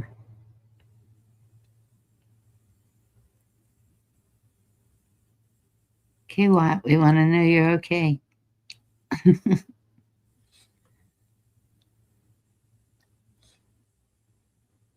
Yeah, that's Hmm. the story of talking about. That sounds almost kind of like an outlet store. We used to have several of them here, but they all closed up. I used to love going to. They used to have like Yeah. a Bugle Boy outlet store. They had several other ones. They were all in this one shopping center. It's like a whole Yeah, I bunch don't of know different. what that was. That was total chaos going on down the road. Dang. Sound like an ambulance going down the road. But yeah, this store, the shoes, man, they always had my size shoes. And I think the biggest they carried up there was it's like size 24. Dang. Boots, shoes, but yeah, there wasn't a pair of shoes in there that was over $30. And sometimes they would have deals like you could get two pairs for $40. Oh, wow. Yeah, and then that store closed down. I went to go there one day to get me a pair of shoes, and I was like, "Damn, when did it close down?" And it just by luck or chance or circumstance, I seen the guy that used to run it out and about one day at the gas station. And I said, "Man, what happened with the store?" And he's just giving me this story. And he gave me his number. He said he still had some of that stuff. And I ended up getting like a couple more pairs of shoes from him. But yeah, eventually I guess he ran out or he moved or something. I hated that. It was some type of outlet or something. I don't know. Everything in there was name brand. It was just, I don't know, might have been a defect or something, who knows? Yes. You know what they call like irregular. Yeah. That's like where I work at. It's not Ross, but it's Rose's Discount. And Yeah, the roses. Yeah, they have name brand stuff in the roses here. yeah, we have, but what it is, all the pants and stuff we get in, Yeah. they're pretty much, you probably couldn't even tell it, but it might be maybe the seam's just a little crooked or something, and you can get like blue jeans for like $11. Yeah. Yeah. That's You'll the never way. notice the defect, probably, They Yeah, just couldn't sell it by their standard. yeah.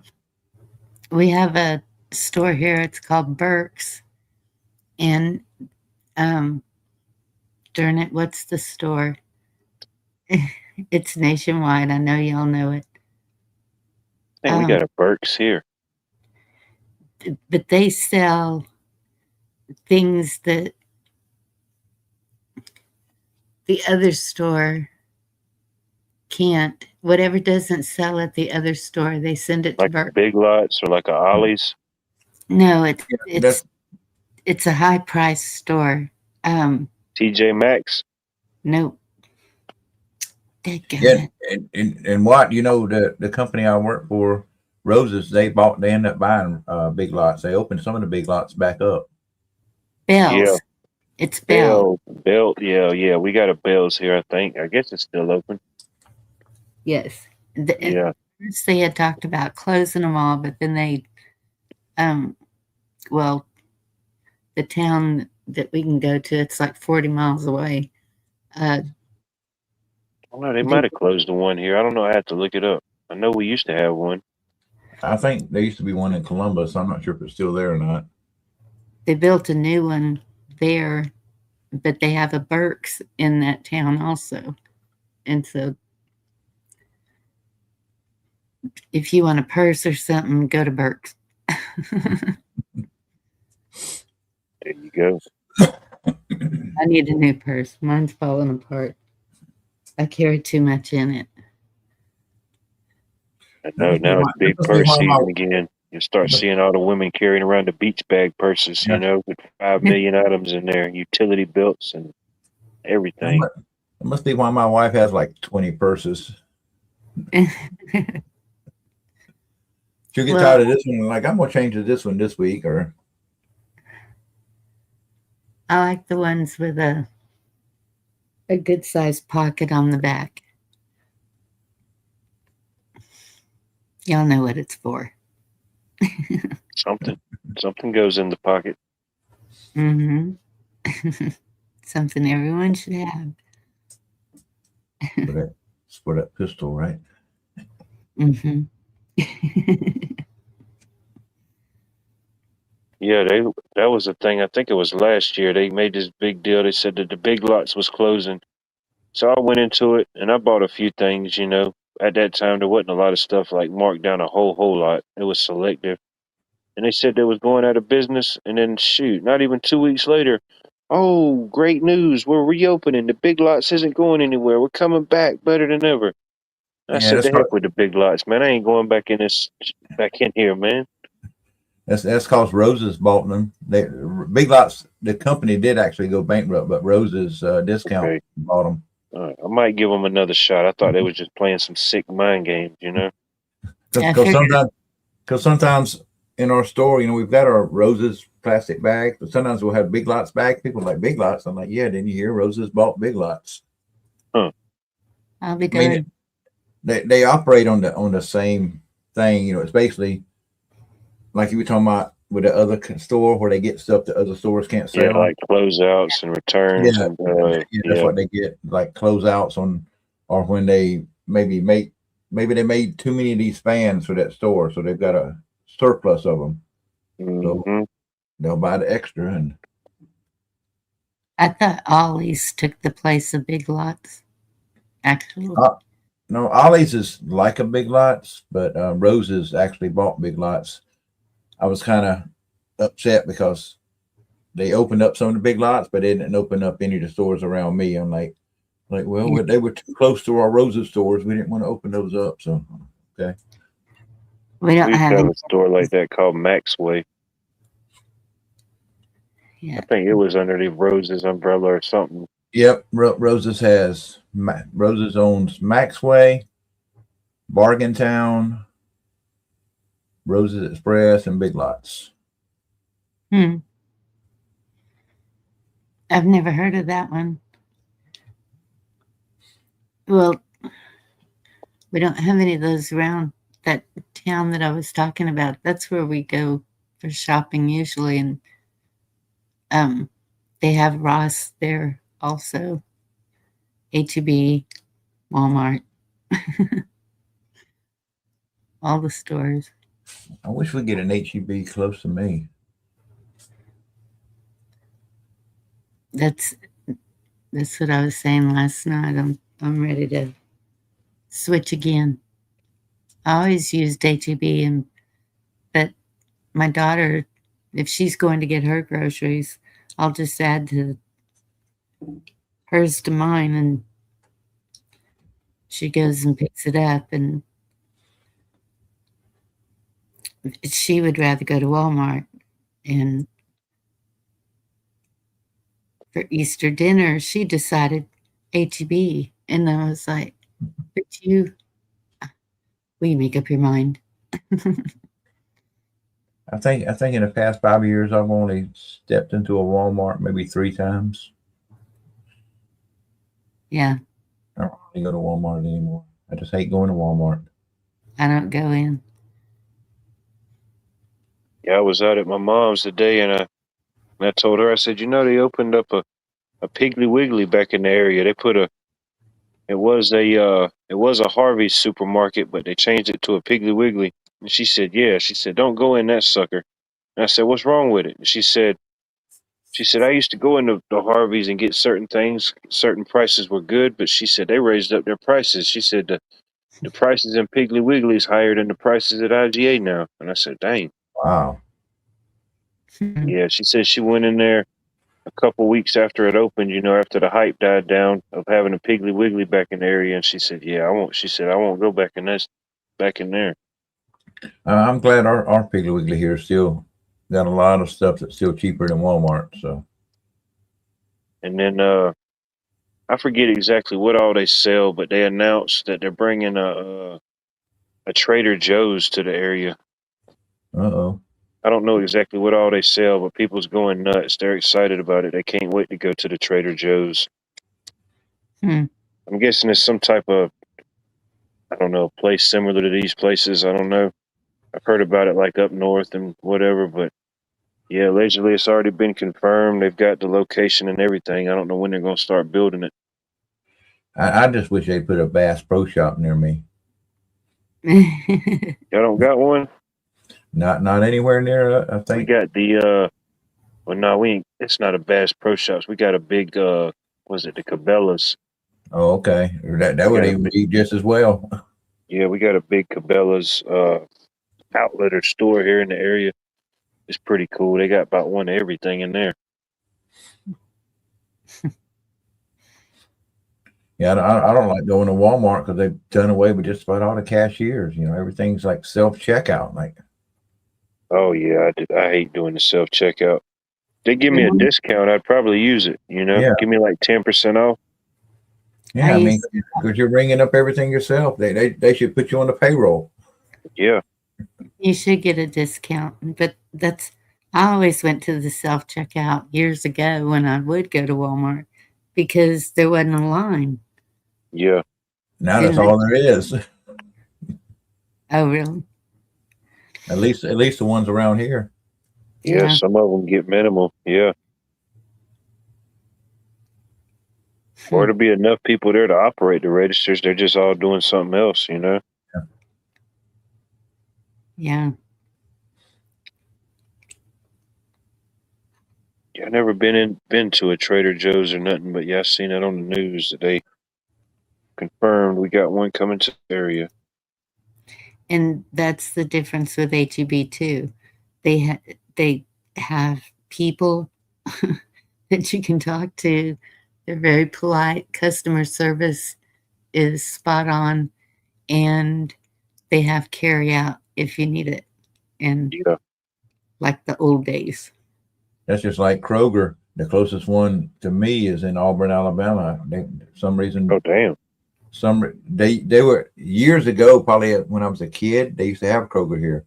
Then they left the market and they said there's just too much competition and not a market in the area, so they don't want to come back. I'm like, man, you'll put Publix and everything out of business. Yeah, we had several Krogers in the area, and then some of them closed down, and then now some of the original ones are still there, but the newer ones they built are like the super Krogers or the Kroger Marts or whatever they are, where they've got the all type of stuff in there. You know, it's a whole experience inside those Krogers. Yeah, they're trying to use that to compete against Walmart, I guess. Yeah. Yeah, that one I go to, man, it's got everything. It's got Starbucks in there. It's got, man, you get all type of stuff in there. Hey, James. You walk up, they got a lady or a guy in there in the cheese area. You want a sample of cheese, they'll cut you a piece of cheese or something, you know. That's the way HEB does too. They have little sample sections all over the place. That's another reason I would prefer Piggly Wiggly over Walmart, is because you still have meat cutters there. Mm-hmm. Whereas Walmart, you can't get you a specially cut steak or anything. You got to buy whatever they got packaged. Yeah, already packaged up. It comes in frozen. Yeah. James, good to see you. Happy Easter weekend. I think Piggly Wiggly and Publix are the only two that's left in this area that still have meat cutters.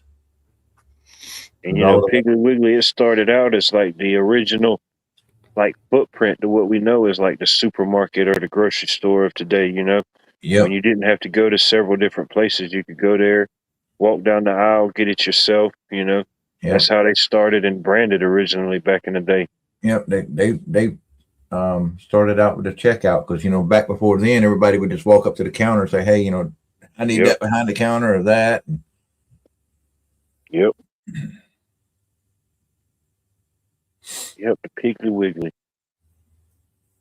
And I asked my mom, I said, well, when you went in there, did they at least have any Piggly Wiggly shirts?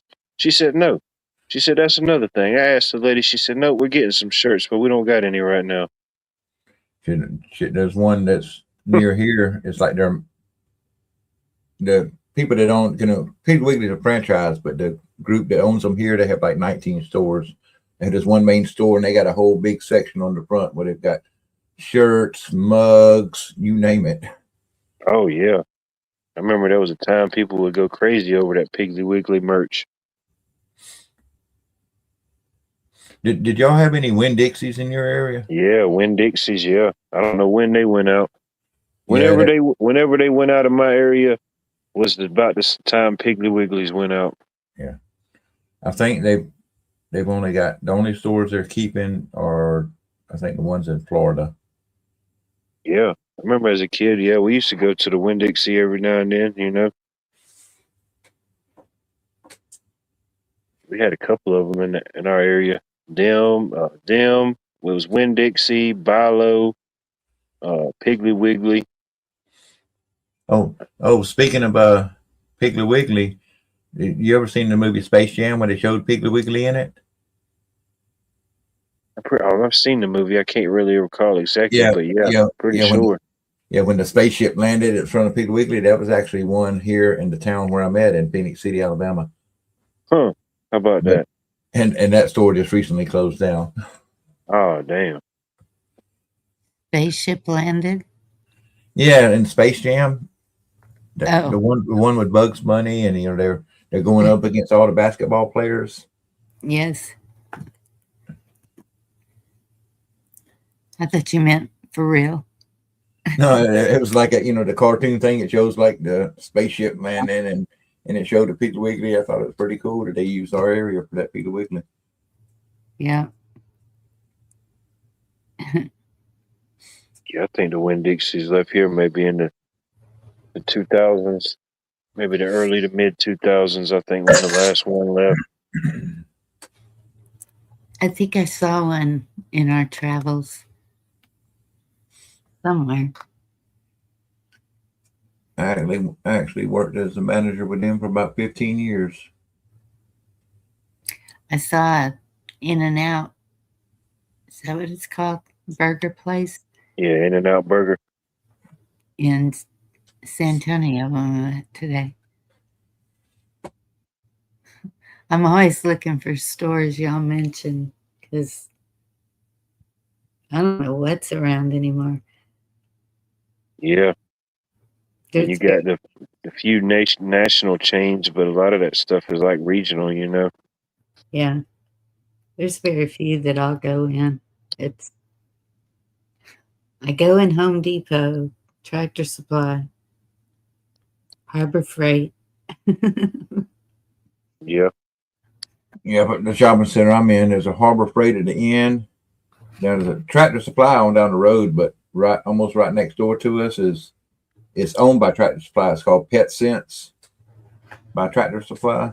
It's where yeah. all they sell is just pet supplies and Hmm.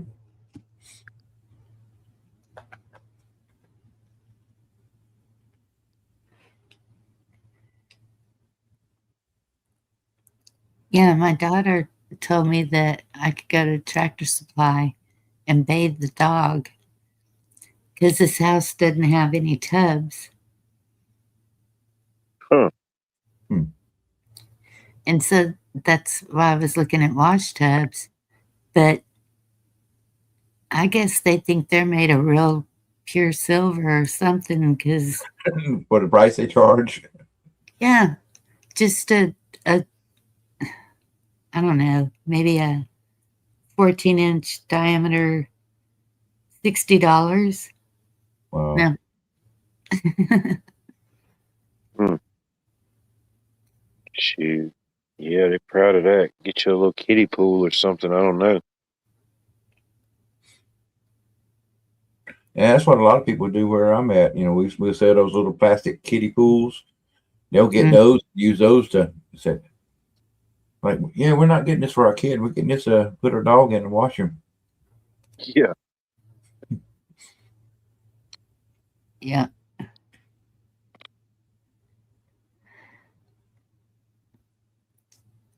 You can usually get those for about 16, 17 bucks. I remember in South Augusta, they used to have, for years, there was, I don't know what's there now, but there used to be this car wash, and attached to the side of it, they had like this little part where you could take in there and wash your dog. It was like a dog washing station. Like you would do a car wash, you put a couple Yeah. quarters in there, and it gave you the whole shebang, the suds, the wash, the rinse, Wow. blow dry them off. That's the way it sounds at Tractor Supply. I don't know. I haven't seen the setup Yeah. yet. But I'm thinking, shoot, just a tote, even, you know? Yeah, a little plastic tote. Yeah, like you would store stuff in. Yeah. Yep.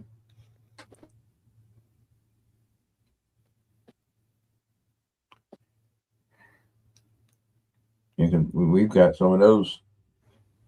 I couldn't believe the price. They're huge and they're thick, heavy plastic. They're like 19 bucks. They come with the lid that the clamp on it. Yeah. Man, I need to get me one of those. It's sturdy too. Yeah, they have some good ones up there. I need to get a lot more.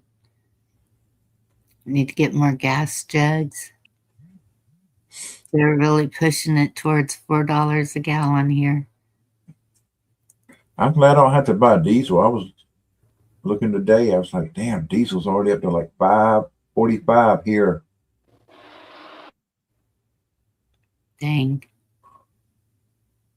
And regular gas is pushing 4 here. Yeah. I think the diesel is over $5 here. I was looking at all of the prices. There was one that was pretty cheap, and I was like, but what about that? And my daughter said, ethanol. And I said, never mind. Yeah. Yeah, I try to stay away from it if I have to get gas or anything, any of that ethanol. Yeah, they made the announcement that they were suspending the gas tax here in Georgia, and it Mhm. went down a little bit, but it seems like it's about back up to where it was at. So I don't really know what they got going on. There was Yeah, and somewhere. diesel here is well over $5. Yep. There was somewhere a store got in trouble because they were charging $10 a gallon for gas. Oh, dang. Price gouging. Yeah, Yep. price gouging. Man, shoot, if that happened here, shoot, wouldn't nobody be going nowhere. Just be sitting around looking at the walls. Yeah. Yes. You have a lot of people calling in. I was fixing to say, work's gonna have to start setting up cots. Especially if you got a job that you're making less than what gas would cost. If you're making less an hour than $10 in gas, yeah, it ain't even worth it. Really? You're Yeah. going in debt just to buy gas.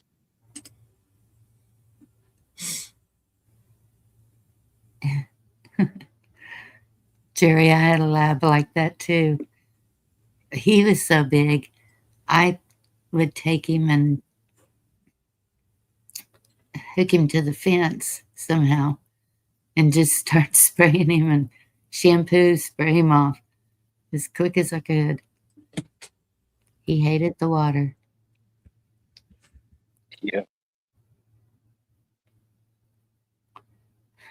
And they're usually swimmers. I don't understand why some of them, maybe because it's running. Could be, who knows? It might have just swimming genes skipped them, it skipped that generation. Yeah. Yeah.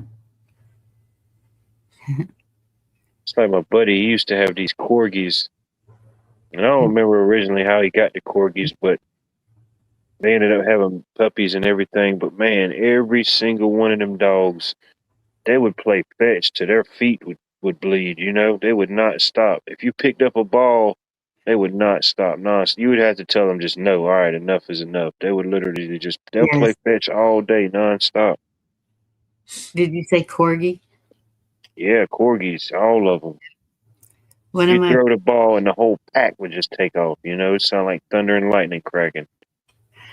one of my friend's neighbors has a corgi, and if nobody's doing it over at his house, he'll go over to my friend's house, drop the ball at her feet, and she's all, "Oh no, we're not starting that again." Oh yeah.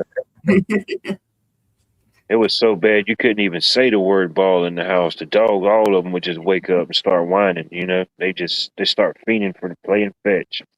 Yeah. Yeah, we've got a cat, but most cats don't like water, but for some reason ours does. My wife can be in the shower and the cat would try to get in the shower with her. Yeah, most cats don't like the water. Yeah. Something's different.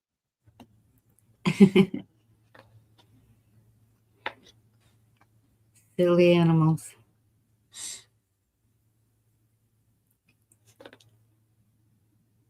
Ooh, it's going to be a busy week. Yeah, it is.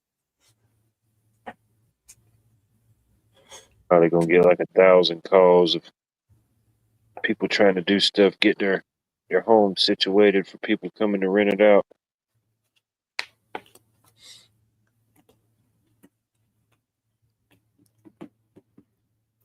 And that's right. One more day. Are you off tomorrow? Nah, I wish. Shoot, no, it's too much to do. I'm I not don't know exactly what we got lined up, but it's gonna be something. I'm not looking forward to tomorrow or Tuesday because they're coming to do a strip and wax job on the floors at our work. So we got to they're doing half the store one night and the other half the other night. So we got to take, like all the clothing racks, that the clothes hang on, take all them, move them all to one side of the store. Oh, and, then, no. and then the next day do the exact opposite. And then move it all back. Yeah, and then move the other half of the store back toward like the front. Are you all in there when they do that? I thought I'm lucky. I thought I was going to be the one that got stuck to stay overnight while they do it, but the store manager's going to stay overnight. So since I'm second in charge, I'm like, good. I still don't want to have to move all that stuff, but I mean, he's actually going to have it easier because he can't be out on the floor. He's just going to sit back there in the office and just catch up on office work while they're out there doing it. I was just gonna say, be careful of those fumes because Oh they yeah, can lungs. yeah. When I used to work at Piggly Wiggly, they had the company come in and do it twice a year. But Mhm. every so often we had to do touch up on an aisle or something and stay all night. And I definitely had to have them doors open because breathing in that fumes of that, especially that stripper, and Yes. then you got to be careful because that when that stripper gets out on that wax and floors are so slick. Mm-hmm. Oh yeah, I bet.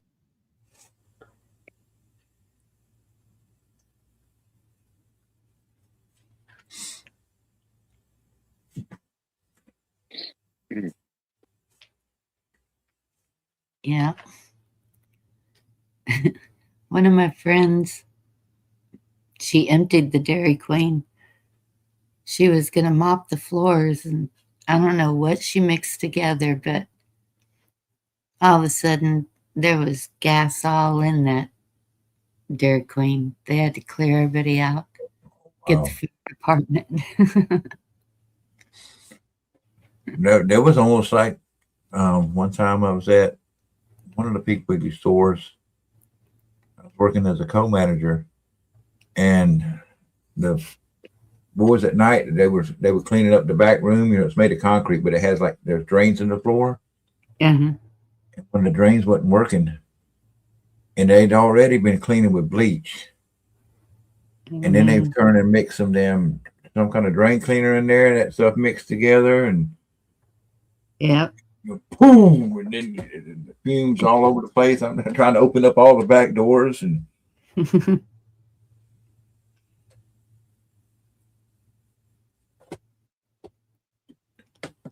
Yeah, my son-in-law's always trying to bring me all this chemical stuff, and I keep telling him, take it back. I won't yeah, use you got to be careful what chemicals you mix together. You can make some potent stuff out of it. it. Yes. Oh, that's right. So mix together and take your breath away. Yep. I use vinegar and water. Just it's a disinfectant. It cleans it. It's good. Yeah.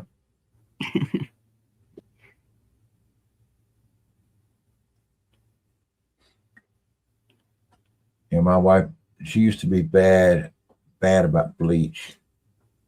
She would bleach everything, and I could tell when I'd get to the house, and I could be outside and I could smell bleach. I said, nope, I'm not coming in. I said, I'm not gonna be able to breathe in there. Yeah. Yeah. She'd be bleaching down walls, and I'm glad she's not as bad as she used to be with that.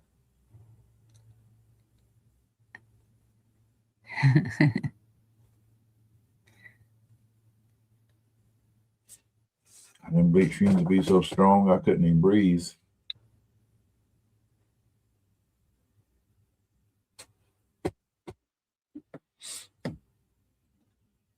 Well, it's about 1 o'clock. I think I'm gonna have to hit the bed so I can get up to working tomorrow. Yep. And Probably gonna go ahead. start winding things down here myself. Well, thanks for having me up, and y'all have a good night. It's good talking to you, You Ken. too, bud. You too. Always welcome. All right, we all have a good one. You You too, too. buddy. Good night, everybody in chat. Rest well.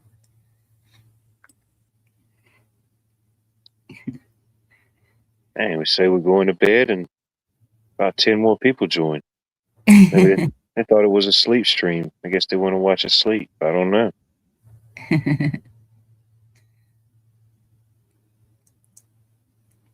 I didn't want to be absolutely useless tomorrow. I probably could stay up, and I don't know. Who knows?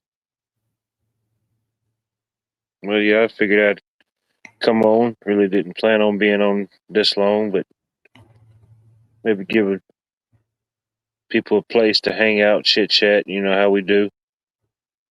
Yeah. But hopefully everybody had a good Thanksgiving. Got to do something. Maybe spend time with some family, friends, loved ones. You're getting tired. Easter, What did I say? Thanksgiving. Damn, I said Thanksgiving. Oh man, yeah, I'm all twisted. Dang, I done skipped the whole portion of the year. Yeah, we done bypassed Labor Day, Memorial Day. Damn. Well, I hope if you celebrated Thanksgiving today out there in your realm or timeline, I hope it was a wonderful, festivus Thanksgiving. No doubt. Oh man, yeah, that was funny. Yeah, maybe I should shut it down. But I definitely appreciate everyone for tuning in. Anybody that may tune in the future, I definitely appreciate it. Maybe you learned something, maybe you forgot something, maybe you found something, maybe you lost something. Whatever it may be, I definitely appreciate you finding your way here. No doubt. Appreciate you going live, Watt. No doubt. I appreciate everybody being here. I don't know how long I'll be in the back chat. Maybe till I fall asleep. Who knows? But I'll put the link down there. If anybody wants to join, feel free. Anybody's welcome. But any final thoughts, concerns? I was just thinking, was Cheryl in chat tonight? I was thinking that earlier. I don't know. I know I've seen her like active maybe earlier in the day, but I'm not sure. Yeah. I'll have to check on her. But what's your final thoughts? Anything? Always concerns, but we know just pray and trust in God. There you go.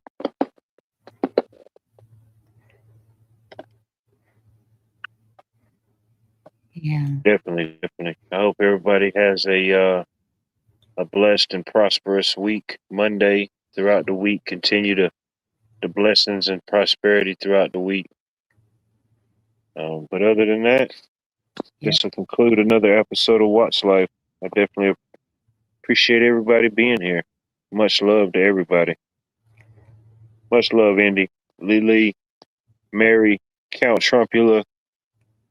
Who else we got? Jerry, Ken, all the legends that came and went tonight. Y'all have a much blessed night. Good night,